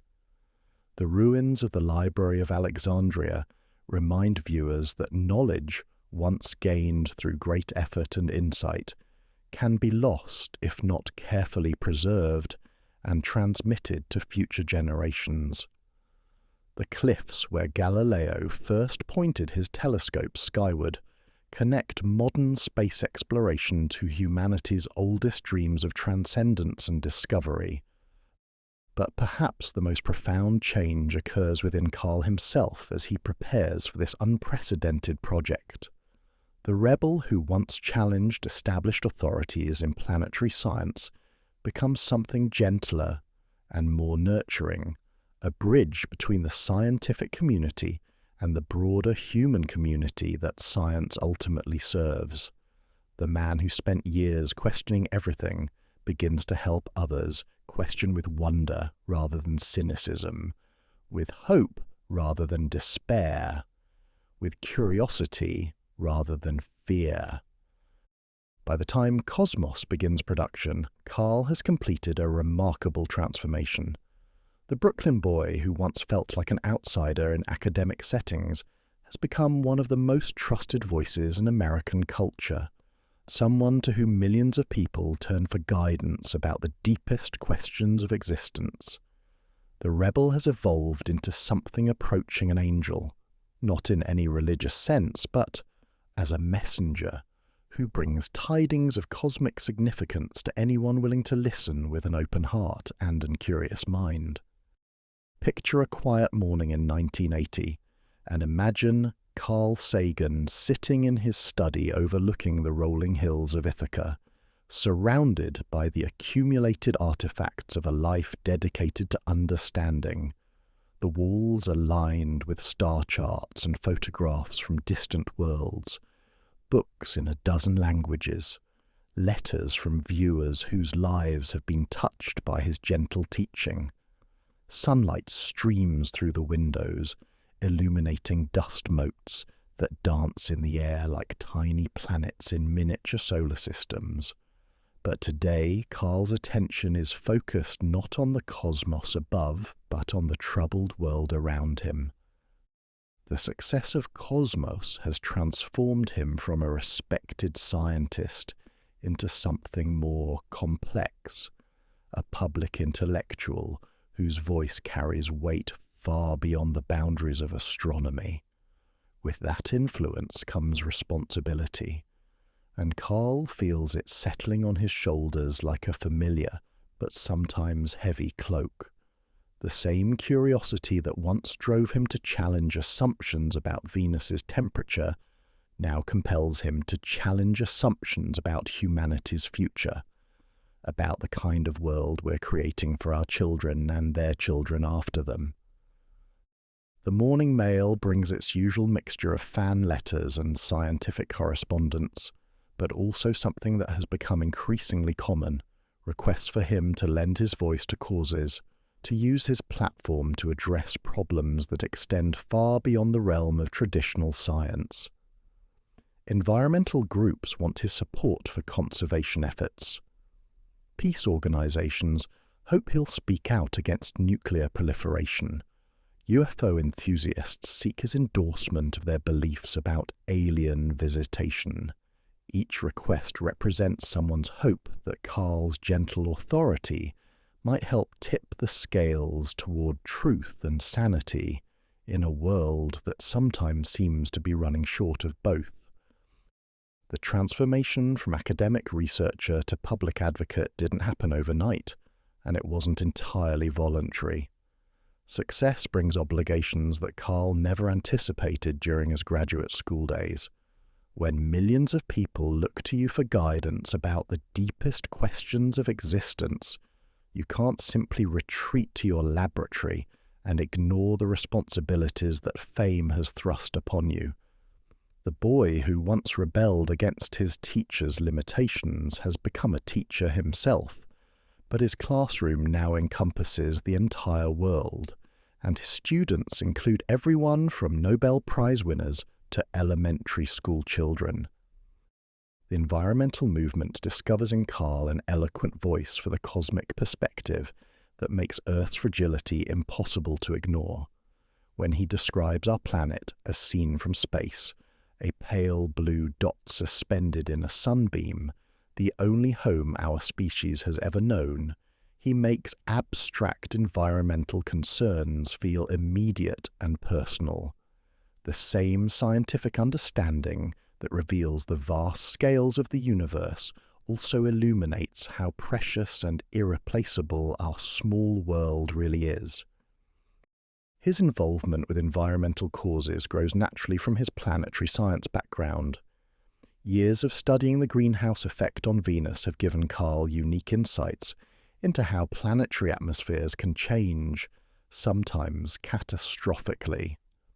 When he testifies before Congress about climate change in the early 1980s, his warnings carry the authority of someone who has witnessed what runaway greenhouse heating can do to a world that might once have been much like Earth. The testimony is delivered in Carl's characteristically gentle but firm manner. He doesn't harangue or lecture the assembled politicians, but rather guides them through the same logical progression that led him to his conclusions about Venus decades earlier.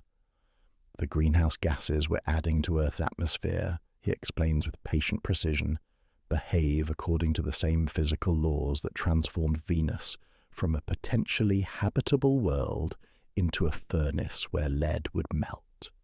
The scale and timing may be different, but the underlying processes are identical. Some legislators find his warnings alarmist, preferring economic arguments to cosmic perspectives. But Carl has learned from his Venus work that being right about uncomfortable truths is often more important than being popular with colleagues. The same willingness to challenge conventional wisdom that made him question established theories about planetary atmospheres now compels him to challenge political and economic assumptions about humanity's relationship with the natural world. The fight against pseudoscience represents another battleground where Carl's combination of scientific rigor and gentle teaching proves invaluable. The success of Cosmos has unfortunately coincided with a resurgence of interest in astrology, UFO conspiracies, and various forms of magical thinking. Carl finds himself in the position of having to defend not just specific scientific theories, but the entire edifice of rational inquiry that makes scientific progress possible. The challenge is delicate and requires all of Carl's diplomatic skills. Many people who embrace pseudoscientific beliefs are not ignorant or stupid. They're simply hungry for meaning and wonder in a world that often seems cold and mechanical. Carl's approach is never to ridicule or condemn, but rather to offer something better, the genuine wonder and meaning that science reveals when properly understood and communicated. When he debunks claims about ancient astronauts or psychic phenomena, Carl does so with the gentleness of a teacher correcting a student's honest mistake, rather than the harshness of a prosecutor demolishing a defendant's lies. He understands that attacking people's beliefs directly often backfires, causing them to retreat deeper into error rather than opening them to truth. Instead, he focuses on demonstrating the superior explanatory power and genuine excitement of scientific thinking. The UFO phenomenon presents particularly complex challenges for Carl's approach to public education. Unlike some of his scientific colleagues who dismiss UFO reports with barely concealed contempt, Carl takes the underlying questions seriously, even while remaining skeptical of extraordinary claims. Are we alone in the universe? Might other civilizations be visiting Earth? These are profound and legitimate scientific questions, even if most UFO reports don't provide credible evidence for alien visitation. Carl's treatment of the UFO question exemplifies his broader approach to pseudoscience. He acknowledges the deep human need that drives people to believe in flying saucers, the desire to feel connected to something larger than ourselves, to believe that we're not alone in the cosmic dark. But he also demonstrates that science, properly understood, satisfies these needs more completely than unsubstantiated claims about alien visitors ever could. The search for extraterrestrial intelligence, Carl argues, represents a more promising approach to answering questions about our cosmic companions. Rather than relying on ambiguous sightings and second-hand testimonies, SETI uses the tools of science to search for genuine evidence of other civilizations. The search may be difficult and the odds uncertain, but the methodology is sound, and the potential discoveries would be far more significant than any flying saucer sighting could ever be. The founding of the Planetary Society in 1980 represents Carl's most ambitious attempt to channel public interest in space exploration and cosmic questions into constructive action. Working with colleagues Bruce Murray and Louis Friedman, Carl helps create an organization that will advocate for space science and the search for life beyond Earth. The Society becomes a vehicle for translating the wonder generated by Cosmos into political support for NASA missions and scientific research. The Society's membership grows rapidly, drawing people from all walks of life who share Carl's vision of humanity as a spacefaring species. Teachers and students, engineers and artists, housewives and corporate executives, all united by the conviction that exploring the cosmos represents humanity at its best. The regular newsletters and publications provide a platform for Carl to continue his educational mission, reaching audiences who might never encounter his ideas through traditional academic channels. But perhaps the most politically charged aspect of Carl's public advocacy comes through his work on nuclear winter, research that puts him in direct conflict with the military-industrial complex and the geopolitical assumptions of the Cold War era. Using computer models to study the climatic effect of large-scale nuclear warfare, Carl and his colleagues reach conclusions that challenge the entire strategic doctrine of nuclear deterrence. The nuclear winter hypothesis suggests that even a limited nuclear exchange could trigger global cooling, severe enough to threaten human civilization. The smoke and soot from burning cities would block enough sunlight to disrupt agriculture worldwide, leading to famine and social collapse, even in nations that never experience direct nuclear attack. The research indicates that there can be no winners in a nuclear war, that the environmental consequences would be so severe that even the countries that launched first strikes would face catastrophic cooling and crop failures. The political implications are profound and deeply uncomfortable for policymakers. If Carl's calculations are correct, then the entire strategy of nuclear deterrence rests not on the threat of mutual destruction, but on the promise of mutual suicide. The weapons that both superpowers have built to protect their way of life might instead destroy the conditions that make any way of life possible. The attacks on Carl's nuclear winter research are swift and sometimes personal. Critics question his calculations, his assumptions, his motives, his right as a mere astronomer, to venture into questions of military strategy and national security. Some suggest he's overstepping the bounds of legitimate science to advance a personal political agenda. The controversy becomes a test of his commitment to following scientific evidence wherever it leads, even when the destination proves politically inconvenient for powerful interests. But Carl has learned from his earlier battles that courage is an essential component of good science. The same willingness to challenge established opinion that led him to correct assumptions about Venus now compels him to challenge assumptions about nuclear warfare. When the data suggests that conventional wisdom is dangerously wrong, a scientist's duty is to speak truth regardless of how uncomfortable that truth might be for those in power. The response to nuclear winter research reveals both the power and the limitations of scientific authority in political debates. While Carl's reputation lends credibility to the findings, the research also generates fierce resistance from those who prefer not to confront the full implications of nuclear arsenals. The debate becomes as much about the proper role of scientists in political discussions as about the specific findings of climate modelling. Throughout these various controversies and causes, Carl maintains the same gentle but persistent approach that characterizes all his public work. He never harangues or condemns, but rather guides audiences through the same logical processes that led him to his conclusions. Whether discussing greenhouse gases or nuclear winter, UFOs or astrology, his method remains consistent: present the evidence clearly, explain the reasoning transparently, and trust that people, given accurate information, will generally make wise choices. The hate mail that arrives alongside fan letters provides evidence of both the impact and the cost of his advocacy. Some correspondents are angry about his environmental warnings, viewing them as threats to economic growth and personal freedom.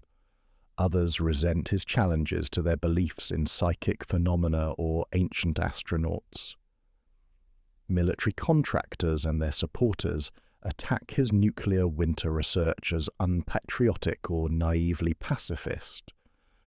But Carl has learned to measure success not by universal approval, but by the gradual spread of scientific literacy and cosmic perspective.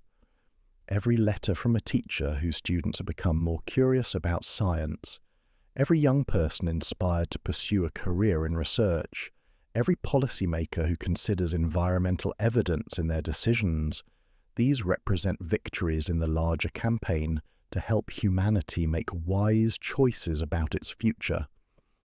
The personal cost of his advocacy becomes evident in various ways.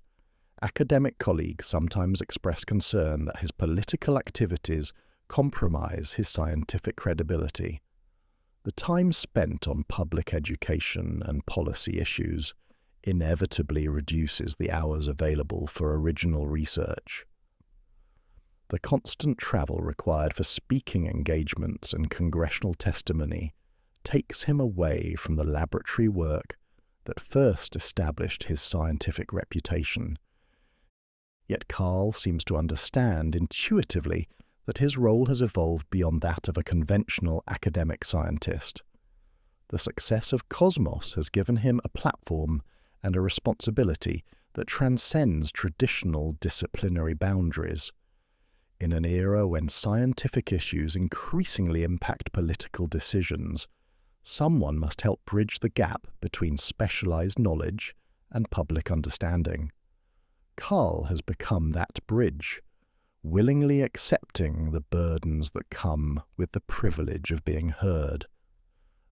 The writing of The Demon-Haunted World during the 1990s represents perhaps the culmination of Carl's efforts to promote scientific thinking as a tool for navigating an increasingly complex world. The book argues that the methods of science, skeptical inquiry, careful observation, logical reasoning, provide our best defense against the various forms of nonsense that flourish in modern society. But the book is never preachy or condescending in its approach to these vital topics. Carl understands that most people who embrace unscientific beliefs do so not from stupidity, but from perfectly understandable human needs: the desire for meaning, the fear of uncertainty, the appeal of simple explanations for complex problems. His approach is always to offer something better, rather than simply taking away comforting illusions. The gentle warrior that Carl has become fights his battles with weapons of education and inspiration, rather than ridicule and condemnation.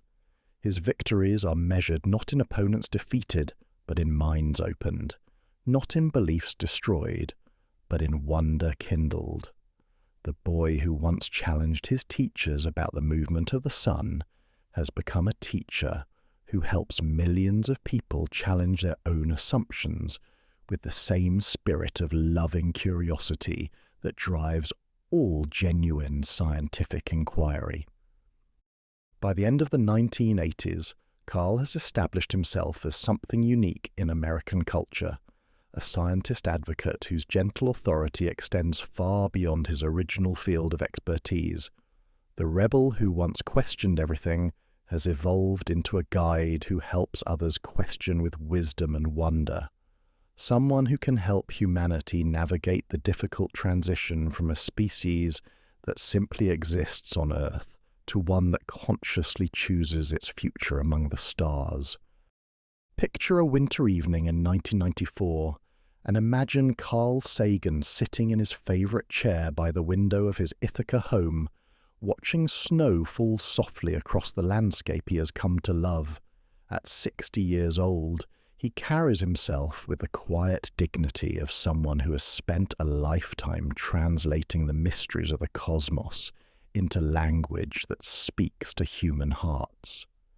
The room around him bears witness to his journey: shelves lined with books in dozens of languages, photographs from distant worlds sent back by spacecraft he helped design, letters from readers whose lives have been touched by his gentle teaching. But tonight, something is different. The diagnosis of myelodysplasia, a rare blood disorder, has introduced an element of uncertainty that no amount of scientific knowledge can entirely dispel. The man who has spent decades contemplating the vast scales of cosmic time now finds himself confronting the intimate reality of human mortality. Yet there's something almost peaceful in the way he approaches this new chapter, as if his years of studying the universe have prepared him for this most personal of mysteries. The illness doesn't diminish his sense of wonder or his commitment to sharing that wonder with others. If anything, the awareness of time's limitations seems to sharpen his focus on what matters most. The boy who once dreamed of exploring distant worlds has become a man determined to ensure that humanity's cosmic perspective will outlive any individual messenger, including himself. The rebel has completed his transformation into something approaching an angel, not in any supernatural sense, but as someone whose message transcends the boundaries of ordinary human experience. The writing of Contact, his first and only novel, represents a profound shift in how Carl chooses to communicate his vision of humanity's cosmic future. After decades of non-fiction writing, educational television, and scientific papers, he turns to storytelling as a vehicle for exploring the deepest questions about our place in the universe. The novel emerges from years of thinking about what first contact with an extraterrestrial civilization might actually look like, how it might unfold, not in the dramatic scenarios of science fiction, but in the careful, methodical world of real scientific discovery. The protagonist, Ellie Arroway, embodies many of Carl's own qualities: the restless curiosity that drives scientific inquiry, the ability to find wonder in the most technical discoveries, the courage to pursue truth even when it leads into uncharted territory. Through Ellie's journey from skeptical scientist to participant in humanity's first contact with another civilization, Carl explores themes that have fascinated him throughout his career: the relationship between science and spirituality, the importance of maintaining wonder in the face of the unknown, the responsibility that comes with knowledge that could transform human consciousness. The novel allows Carl to address questions that don't fit easily into the format of academic papers or television documentaries. What would it feel like to receive humanity's first message from the stars? How might such a discovery change our understanding of ourselves and our place in the cosmos? What responsibilities would come with serving as messenger between two civilizations, separated by vast gulfs of space and time? Working on contact during the early stages of his illness, Carl finds himself drawn deeper into questions of meaning and legacy. The story becomes not just an exploration of humanity's cosmic future, but a meditation on what survives when individual lives end. The scientific knowledge we accumulate, the sense of wonder we kindle in others, the questions we inspire future generations to pursue, these represent forms of immortality more reliable than any biological continuation. The Hollywood adaptation of Contact brings both satisfaction and frustration as Carl watches his vision translated into the language of mass entertainment. The film captures much of the novel's sense of wonder and its portrait of science as humanity's greatest adventure. But the medium requires compromises that sometimes blur the careful distinctions Carl has spent his career making between genuine scientific inquiry and mere speculation. Yet he understands that reaching broader audiences sometimes requires accepting such compromises. The same pragmatism that once led him to appear on late-night television shows now guides his approach to Hollywood. If a major motion picture can inspire even a small percentage of its audience to look up at the night sky with greater curiosity and appreciation, then the compromises become worthwhile investments in humanity's cosmic future. The final years of work on Pale Blue Dot represent perhaps Carl's most profound attempt to articulate a cosmic philosophy that might guide humanity through the challenges that lie ahead. The book's title comes from the famous photograph taken by Voyager 1 as it departed the solar system, an image showing Earth as a tiny speck suspended in a sunbeam, barely visible against the cosmic dark. The photograph becomes a meditation on humility and responsibility. All of human history, Carl reflects, has unfolded on that tiny stage suspended in space. Every war and conquest, every act of love and creation, every birth and death, all of it contained within a pixel of light so small it could be obscured by a mote of dust on the camera lens. The cosmic perspective, he argues, doesn't diminish human significance, but rather places our struggles and achievements in a context that reveals both our fragility and our preciousness. Writing Pale Blue Dot. While battling his illness, Carl infuses the work with an urgency that goes beyond mere scientific speculation. The environmental challenges facing Earth, the political tensions that threaten global stability, the technological powers that could either destroy or transform human civilization, all of these require the kind of long-term thinking that comes naturally to someone who has spent a lifetime studying cosmic evolution. The book becomes Carl's most explicit attempt to articulate an ethics of cosmic citizenship. If we are truly children of the cosmos, made of star stuff and participant in the universe's long journey toward complexity and consciousness, then we bear responsibilities that extend far beyond our immediate tribal loyalties. The pale blue dot that is our home deserves our care, not just because it's where we happen to live, but because it represents something precious and irreplaceable in the vast cosmic scheme. The Mars Pathfinder mission provides Carl with one final opportunity to participate directly in planetary exploration, though his involvement is limited by the progression of his illness. The little rover that bounces onto the Martian surface in July 1997 carries with it some of Carl's dreams from childhood, the hope that humanity might someday walk on other worlds, that the perspective gained from standing on an alien landscape might transform our understanding of what it means to be human. Working as a consultant on the mission, Carl helps design experiments and interpret data, even as his physical strength gradually diminishes. The images that come back from Mars, red rocks scattered beneath a salmon-coloured sky, dust devils dancing across ancient plains, the pale blue star that is Earth hanging in the Martian heavens, vindicate many of the predictions he made decades earlier about planetary exploration's power to expand human consciousness. The collaboration with Andrian during these final years represents more than just a professional partnership. It becomes a testament to love's capacity to transcend even the boundaries of mortality. Together, they work on projects that will extend Carl's influence far beyond his physical presence. Anne serves not just as collaborator, but as guardian of a vision that must outlive its original messenger. Their conversations during long evening walks around Ithaca take on a quality of summarization, as if Carl is distilling a lifetime of cosmic contemplation into its most essential elements. The wonder that first drew him to science as a Brooklyn schoolboy, the rebellion that drove him to challenge established authorities, the growing sense of responsibility that transformed him from questioner to teacher.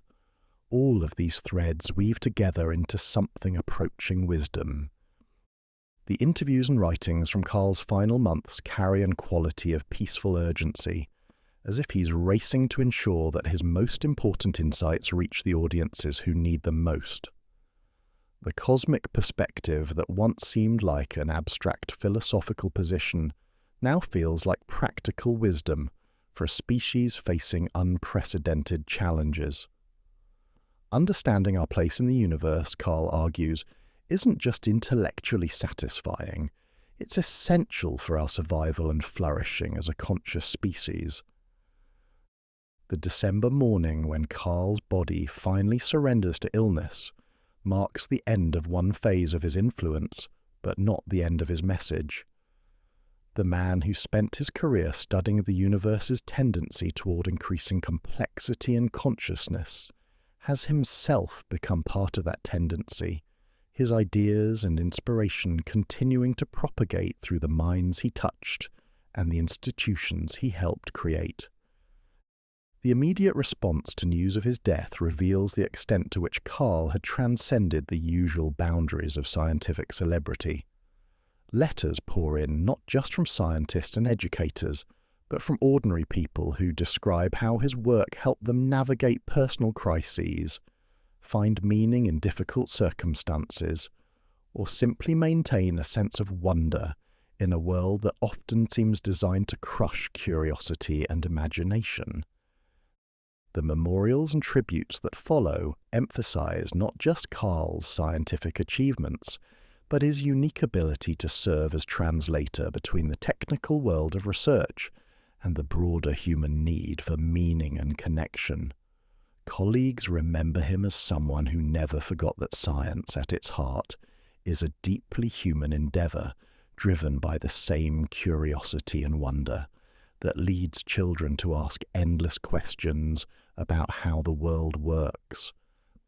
Perhaps most significantly, the tributes reveal how completely Carl's transformation from rebel to angel had become by the end of his life. The young man who once challenged every assumption and authority had evolved into someone whose gentle authority was sought by millions of people, grappling with questions of meaning and purpose. The skeptic who demanded evidence for every claim had become a source of comfort and inspiration for those seeking to understand their place in the cosmos. The asteroid named in his honor, the research institutes that carry his name, the educational programs inspired by his example, all of these represent attempts to institutionalize what Carl understood to be fundamentally personal, the sense of wonder that transforms mere information into wisdom, mere facts into poetry, mere existence into conscious participation in the universe's ongoing adventure. But the most lasting tribute to Carl's transformation from rebel to angel lies not in formal memorials, but in the countless individual moments when someone looks up at the night sky and feels a sense of connection to something larger than themselves.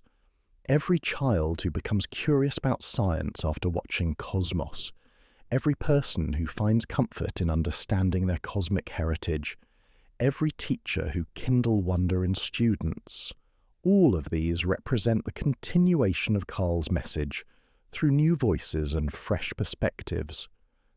The pale blue dot photograph that inspired so much of Carl's final philosophical work continues to circulate through digital networks, reminding new generations of viewers about Earth's preciousness and humanity's shared heritage.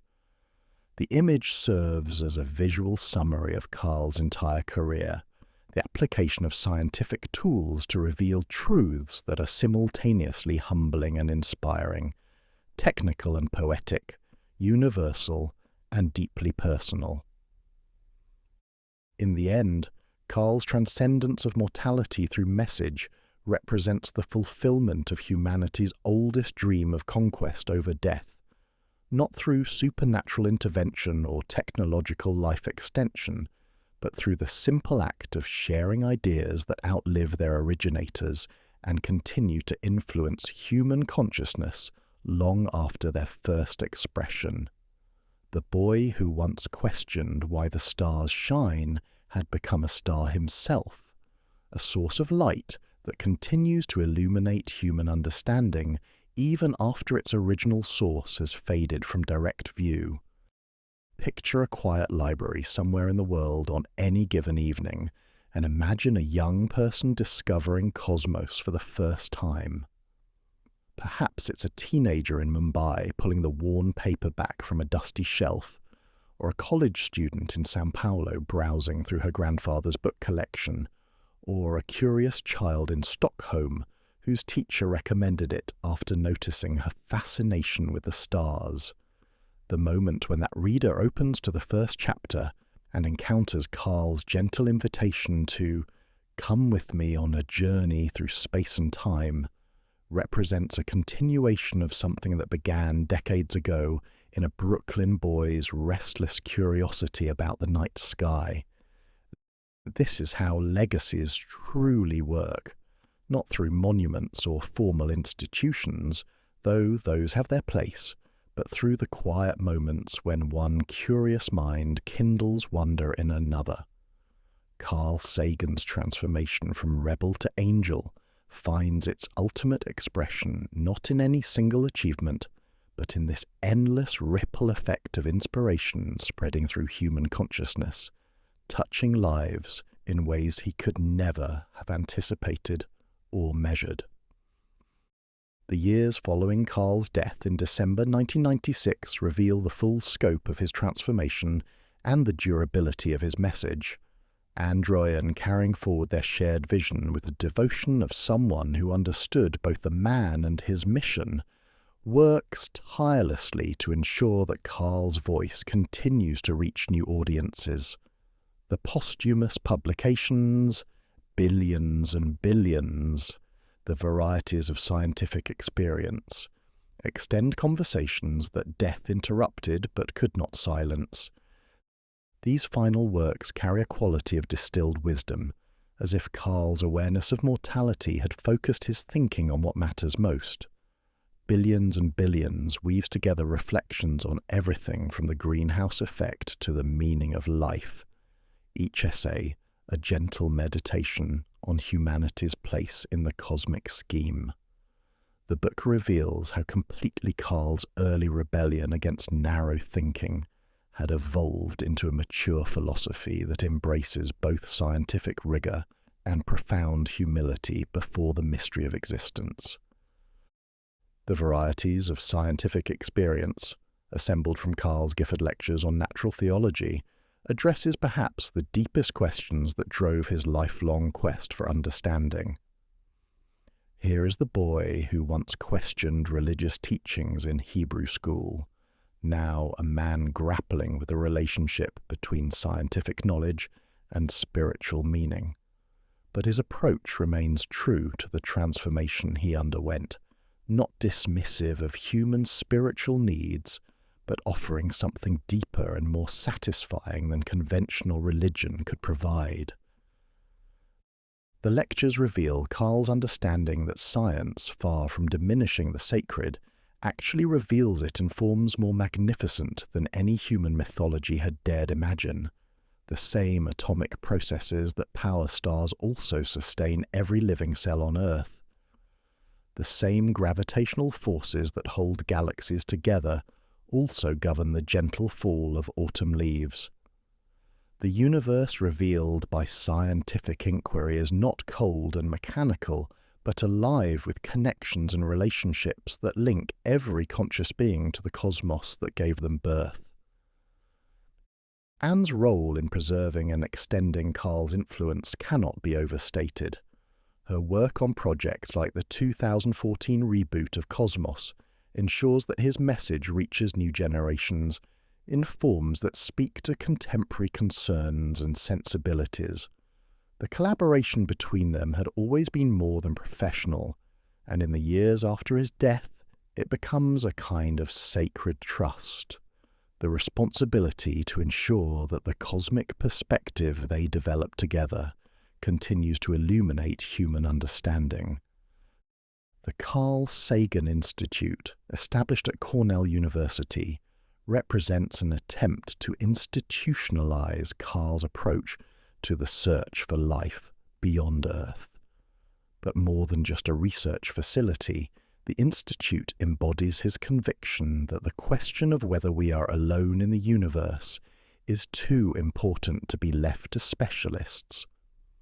The public engagement activities, the educational outreach, the efforts to involve citizen scientists in the search, all reflect Carl's understanding that cosmic questions belong to everyone whose taxes support research and whose future depends on the answers. The Institute's work on exoplanet detection and characterization carries forward Carl's vision of a universe teeming with worlds and possibilities. Each newly discovered planet orbiting a distant star represents a vindication of the cosmic perspective he spent his life promoting. The boy who dreamed of other worlds has helped create the tools and institutions that are finally beginning to catalogue those worlds in extraordinary detail. But perhaps the most profound aspect of Carl's lasting influence lies in how he changed the very conception of what it means to be a scientist. Before Carl, the public image of scientists was often cold and remote. Figures in white coats pursuing abstract knowledge in sterile laboratories, disconnected from the concerns of ordinary people.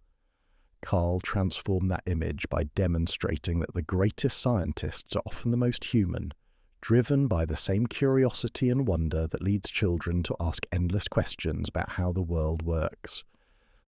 The generation of science communicators who followed Carl's example, Neil deGrasse Tyson, Brian Cox, Bill Nye, and countless others, all bear traces of his influence in their approach to public engagement. They understand that their role extends beyond merely conveying information to include inspiring wonder, challenging assumptions, and helping people see themselves as participants in the universe's ongoing adventure, rather than passive observers of distant phenomena. Neil deGrasse. Tyson's hosting of the Cosmos reboot represents perhaps the most visible continuation of Carl's legacy. But Tyson brings his own personality and perspective to the role, demonstrating how Carl's approach to science communication has evolved and adapted to reach new audiences. The core message remains constant. We are all made of star stuff, connected to the cosmos in ways both literal and metaphorical, but the delivery reflects contemporary sensibilities and concerns. The influence extends beyond individual communicators to entire institutions and approaches to education. Science museums around the world have adopted Carl's insight that wonder is more important than information, that inspiring curiosity matters more than cramming facts into reluctant minds. Planetarium shows now routinely include the kind of cosmic perspective that Carl pioneered, helping audiences understand their place in the universe through immersive experiences that engage both intellect and emotion. The educational impact reaches into classrooms at every level, from elementary schools where teachers use cosmos episodes, to spark interest in science, to graduate programs where Carl's interdisciplinary approach continues to influence how research questions are framed and pursued. The boy who once frustrated teachers with his relentless questioning has become the inspiration for educators who encourage their students to question everything with the same spirit of loving curiosity. The environmental movement has absorbed many of Carl's insights about planetary thinking and cosmic perspective. The pale blue dot image he helped popularize has become an icon of environmental consciousness, a visual reminder that Earth is the only home our species has ever known, and the only one we're likely to have for the foreseeable future. Climate scientists and environmental advocates regularly invoke Carl's name and ideas when calling for action to protect our planetary home. The space advocacy community continues to draw inspiration from Carl's vision of humanity as a spacefaring species. Organizations like the Planetary Society, which he helped found, carry forward his conviction that exploring the cosmos represents humanity at its best. The successful missions to Mars, the ongoing search for exoplanets, the plans for eventual human settlement of other worlds, all reflect priorities and perspectives that Carl helped establish in the public consciousness. But perhaps most importantly, Carl's legacy lives on in the countless individual moments when someone looks up at the night sky and feels a sense of connection to something larger than themselves. Every child who becomes curious about science after encountering Carl's work, every adult who finds comfort in understanding their cosmic heritage, every teacher who successfully kindles wonder in students, all of these represent the continuation of his message through new voices and fresh perspectives. The transformation from rebel to angel is complete when measured not just in Carl's personal journey, but in his lasting impact on human consciousness. The boy who began by challenging his teacher's limited vision of what was possible has become a permanent part of how our species understands itself and its place in the universe. His rebellion against narrow thinking has evolved into a gift of expanded perspective that continues to transform lives decades after his physical presence ended. The scientific accuracy of Carl's specific predictions and theories matters less than the broader impact of his approach to thinking about cosmic questions. Some of his ideas about the prevalence of life in the universe may prove overly optimistic, while others may prove insufficiently ambitious. But the method he pioneered, combining rigorous scientific thinking with profound wonder, technical precision with poetic insight, skeptical inquiry with generous hope, represents a permanent contribution to human understanding. The global reach of Carl's influence becomes evident in the international response to space exploration milestones and scientific discoveries. When the James Webb Space Telescope began sending back images of the early universe, social media filled with references to Carl and his insights about our cosmic heritage. The photographs of distant galaxies and stellar nurseries were accompanied by countless quotes from his work, as people around the world found in his words the perfect expression of their own sense of wonder at these revelations. The images from Webb, showing galaxies as they existed billions of years ago, seem to vindicate Carl's lifelong insistence that understanding our cosmic context is essential to understanding ourselves. Here was proof, visible and undeniable, that we are part of a universe far older and larger than human civilization, yet intimately connected to us through the atomic elements forged in stellar furnaces and distributed through space by cosmic catastrophes. When new exoplanets are discovered, journalists and scientists alike invoke Carl's vision of a universe filled with worlds and possibilities. The Kepler Space Telescope's catalogue of thousands of planets orbiting distant stars has transformed his early speculations about the prevalence of worlds into documented reality. Each new discovery becomes another vindication of the cosmic perspective he spent his career promoting. The idea that Earth, while precious and unique in our experience, is likely just one of countless worlds where the universe has experimented with the possibility of life. The continuing relevance of Carl's message in an era of increasing political polarization and scientific misinformation demonstrates how completely his transformation from rebel to angel anticipated the challenges facing contemporary society. His approach to combating pseudoscience, offering wonder rather than ridicule, inspiration rather than condemnation, provides a model for science advocates grappling with climate change denial, vaccine hesitancy, and other forms of science rejection. The gentle patience with which Carl addressed misconceptions and false beliefs has become a template for science communicators dealing with an information landscape far more complex and fragmented than anything he faced during his lifetime.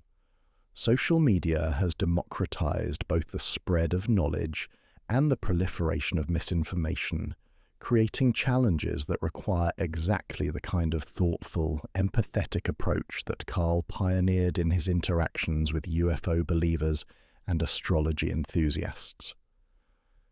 Contemporary science advocates study Carl's techniques for engaging with people whose beliefs contradict scientific evidence, learning from his insight that attacking beliefs directly often backfires while offering superior alternatives can gradually shift perspectives. His approach proves especially relevant in addressing climate change skepticism, where the same combination of patient education and inspiring vision that he used to discuss planetary atmospheres can help people understand the reality and urgency of environmental challenges.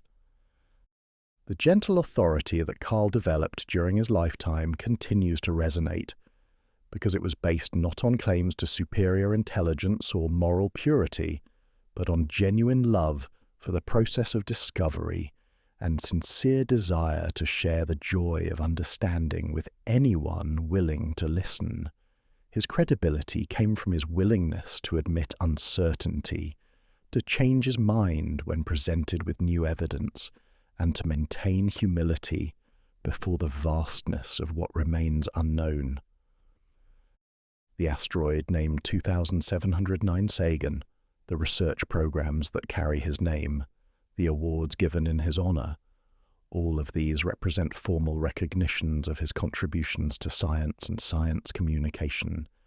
But the most meaningful tributes are less tangible. The moments when someone experiencing despair or confusion finds comfort in Carl's vision of human beings as the universe becoming conscious of itself, or when a young person decides to pursue scientific study after encountering his work. The paradox of Carl's legacy is that the rebel who began by questioning everything became an authority that others turned to for guidance and inspiration. But this apparent contradiction dissolves when we understand that his authority was never based on demanding acceptance of his conclusions, but on demonstrating the power of certain ways of thinking about questions.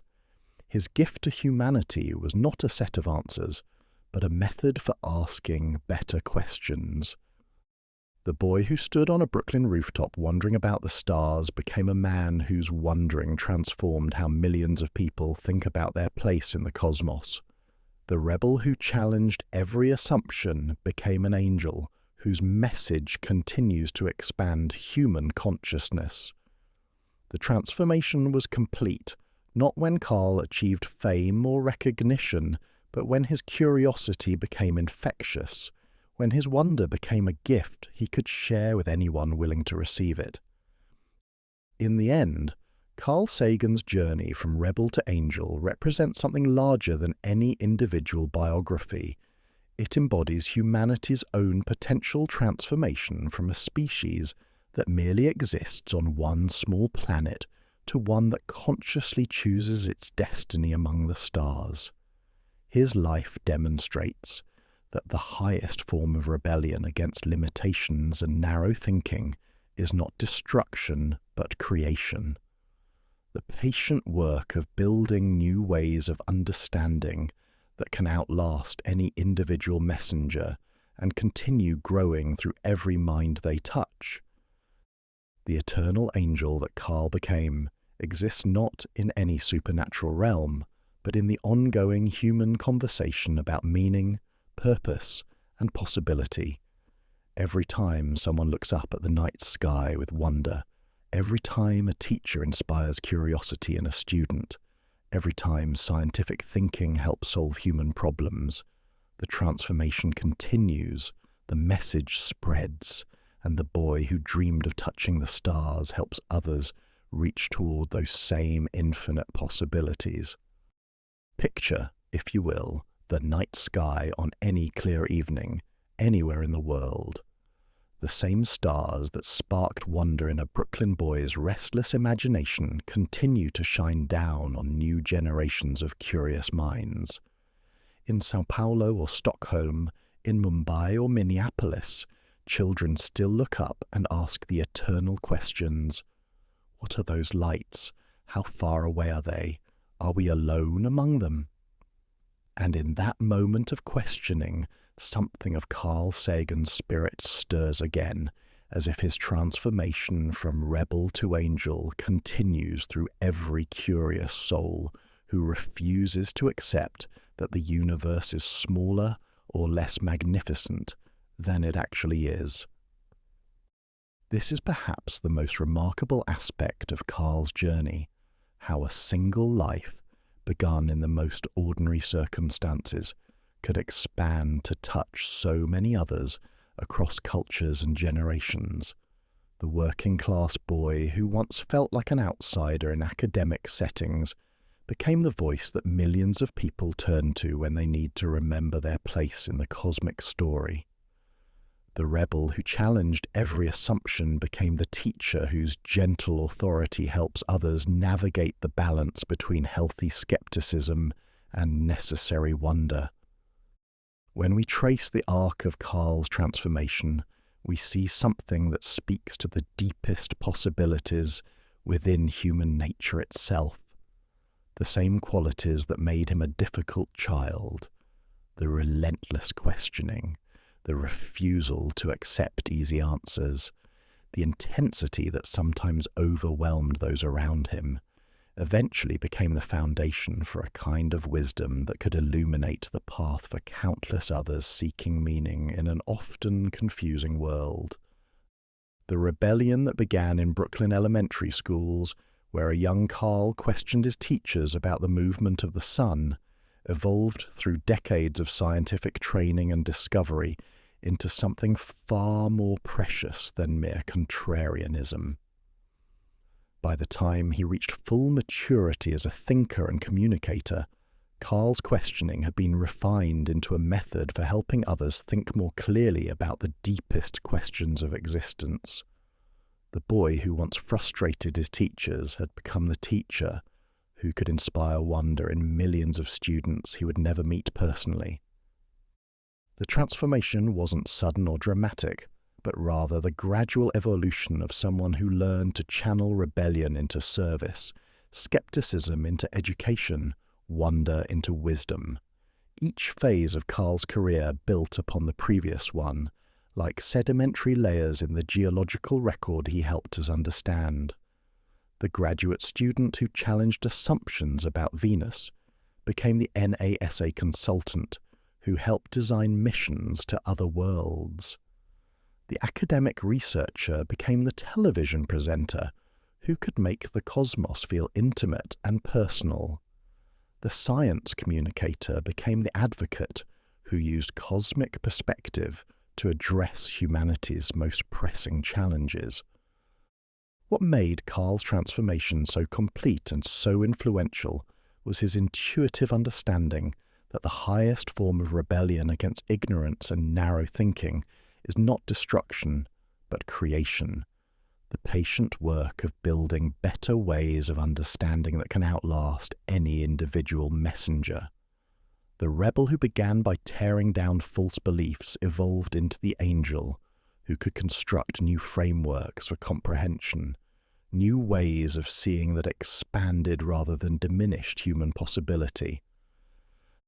The cosmic perspective that became Carl's greatest gift to humanity represents the culmination of this transformation. The boy who dreamed of touching distant stars had learned to help others reach toward those same stars through the power of understanding and imagination.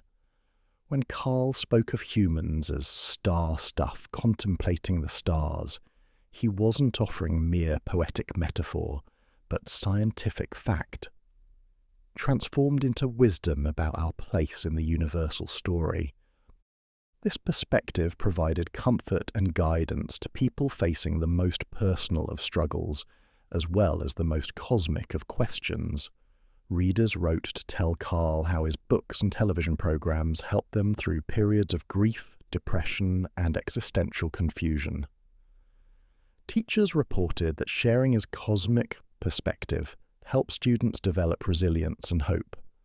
Parents described children who became more curious, more thoughtful, more aware of their connection to the larger world after encountering his gentle teaching. The transformation from rebel to angel was complete when Carl learned to offer not just criticism of what was wrong, but vision of what was possible. His later works don't simply debunk pseudoscience or challenge false beliefs. They provide superior alternatives, better ways of thinking that satisfy the human needs that drive people toward error in the first place. The skeptic became a source of inspiration.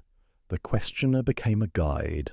The rebel became an angel whose message could lift spirits and expand horizons. The breadth of Carl's influence reveals how thoroughly his personal transformation had prepared him to serve as a bridge between different worlds of human experience. Scientists found in him a colleague who could articulate the wonder that drives research even when daily work involves technical details and incremental progress. Non-scientists found in him a translator who could make the universe accessible without dumbing it down. Children found in him an adult who took their questions seriously. Adults found in him a teacher who could help them rediscover the curiosity they thought they had lost. The durability of Carl's message suggests that his transformation tapped into something fundamental about human nature, our need to feel connected to something larger than ourselves, our hunger for meaning that transcends immediate concerns, our capacity for wonder that can survive even the most challenging circumstances. The cosmic perspective he offered wasn't just intellectually satisfying, but emotionally nurturing, providing a framework for understanding that could accommodate both scientific rigor and spiritual longing. The continuing relevance of Carl's approach in an era of increasing scientific misinformation and political polarization demonstrates how well his transformation anticipated challenges that would become more acute after his death. His gentle method of engaging with people whose beliefs contradict scientific evidence, offering wonder rather than ridicule, inspiration rather than condemnation, provides a template for contemporary science communicators dealing with climate change denial, vaccine hesitancy, and other forms of science rejection. The patience Carl showed with UFO believers and astrology enthusiasts, the respect he maintained for people whose conclusions he couldn't accept, the empathy he displayed for the human needs that drive people toward false beliefs. All of these reflect the complete transformation of someone who learned to see even misguided thinking as an expression of deeper longings that deserve thoughtful response rather than dismissive rejection. Carl's legacy in science education reveals another dimension of his transformation from rebel to angel. The boy who was once considered a difficult student became the inspiration for educators who encourage their students to question everything with loving curiosity rather than cynical destructiveness. Teachers around the world report that showing cosmos episodes in their classrooms can completely transform the energy and engagement of students who previously showed no interest in scientific subjects. The transformation of science communication that Carl pioneered has become so complete that it's difficult to imagine the field without his influence. Before Carl, scientists who engaged with popular media were often viewed with suspicion by their academic colleagues.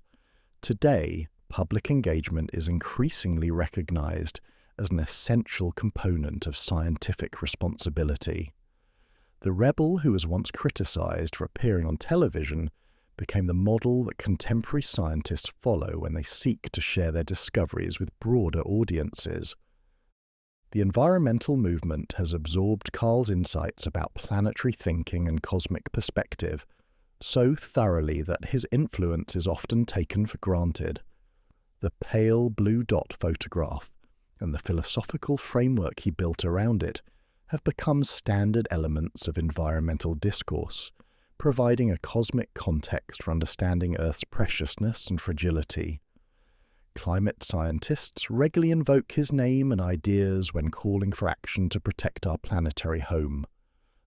The space advocacy community continues to draw inspiration from Carl's vision of humanity as a spacefaring species, though always tempered by his insistence that we must first learn to be responsible stewards of our own world. The successful missions to Mars, the ongoing search for exoplanets, the plans for eventual human settlement of other worlds, all reflect priorities and perspectives that Carl helped establish in public consciousness through decades of patient education and inspiration. But perhaps the most profound aspect of Carl's transformation lies in how it changed the very conception of what intellectual authority can be in a democratic society. Rather than demanding acceptance based on credentials or position, Carl earned trust through transparency, humility, and genuine care for his audience's understanding. He demonstrated that the highest form of expertise is not the ability to intimidate others with specialized knowledge, but the capacity to share that knowledge in ways that expand rather than diminish human possibility. The angel that Carl became was never about claiming supernatural wisdom or divine insight, but rather about serving as a reliable guide for anyone seeking to understand their place in the magnificent, ancient, evolving cosmos. His authority came not from any claim to perfection, but from his willingness to admit uncertainty, to change his mind when presented with new evidence, and to maintain wonder in the face of the universe's inexhaustible mystery. The boy who stood on a Brooklyn rooftop questioning the nature of starlight became a man whose questioning illuminated pathways toward understanding for millions of others. The rebel who challenged every assumption became the angel who could help others challenge their own assumptions with wisdom rather than merely with skepticism. The transformation was complete when Carl's curiosity became infectious, when his wonder became a gift he could share with anyone willing to receive it. The continuing influence of Carl's message in classrooms and laboratories, in planetariums and space missions, in books and documentaries and late-night conversations about the meaning of existence, suggest that his transformation from rebel to angel represents something larger than any individual biography.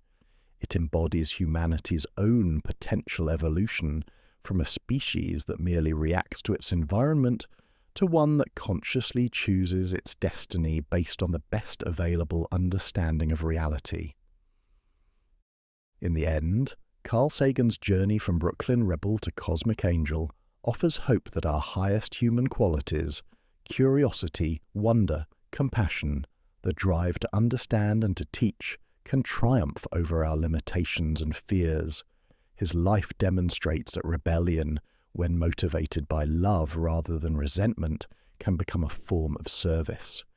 His career shows that questioning everything can lead not to cynicism but to wisdom, not to isolation but to connection. Tonight, when you look up at the stars that first sparked wonder in a curious boy's imagination, you participate in the continuing transformation that Carl's life represents. Every moment of genuine curiosity, every instance of wonder at the universe's beauty and complexity, every act of patience with someone whose understanding differs from your own, all of these extend the angel's work into new territories of human consciousness. The rebel who became humanity's angel lives on, not in any supernatural realm, but in the ongoing human conversation about meaning, purpose, and possibility. The transformation continues through every teacher who kindles wonder in students, every scientist who shares discoveries with broader audiences, every person who looks up at the night sky and feels a sense of belonging in the cosmic story. Carl Sagan showed us that the universe needs no improvement to be worthy of our wonder, and that we need no supernatural intervention to find meaning in our cosmic heritage. The pale blue dot that is our home spins through space, carrying all of human history and potential, and on that small stage, the transformation from curiosity to wisdom, from rebellion to service, from questioning to teaching continues in every mind, touched by the infinite mystery and beauty of existence itself. So rest well under the gentle light of distant stars.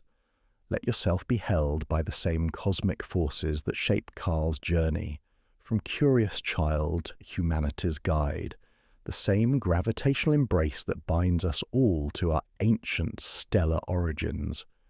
And perhaps, as you drift off to sleep, take a moment to appreciate the extraordinary story we've traced together, the story of how one person's rebellion against limitation became a gift of expanded vision for countless others, how a Brooklyn boy's questions became keys that unlock wonder for anyone willing to use them. Sweet dreams, fellow travelers through space and time. The stars that first sparked Carl's curiosity continue to shine down on us all, just as they have since consciousness began its long journey from the first stirrings of awareness to the magnificent complexity of minds that can contemplate their own cosmic origins. And in the morning, when the stars fade into daylight, they will still be there, still calling to curious souls, still offering their ancient invitation to wonder and discovery. Thank you for joining me on this gentle exploration of how a rebel became an angel, how questions became wisdom, how one life touched by cosmic wonder learned to kindle that same wonder in millions of others. Until we meet again under starlit skies, may your rest be deep, your dreams filled with the kind of wonder that transforms ordinary moments into glimpses of the extraordinary, and may your own curiosity be a light that illuminates the path for others seeking their place in the cosmic story. Clear skies and infinite wonder, the sleepy astronomer,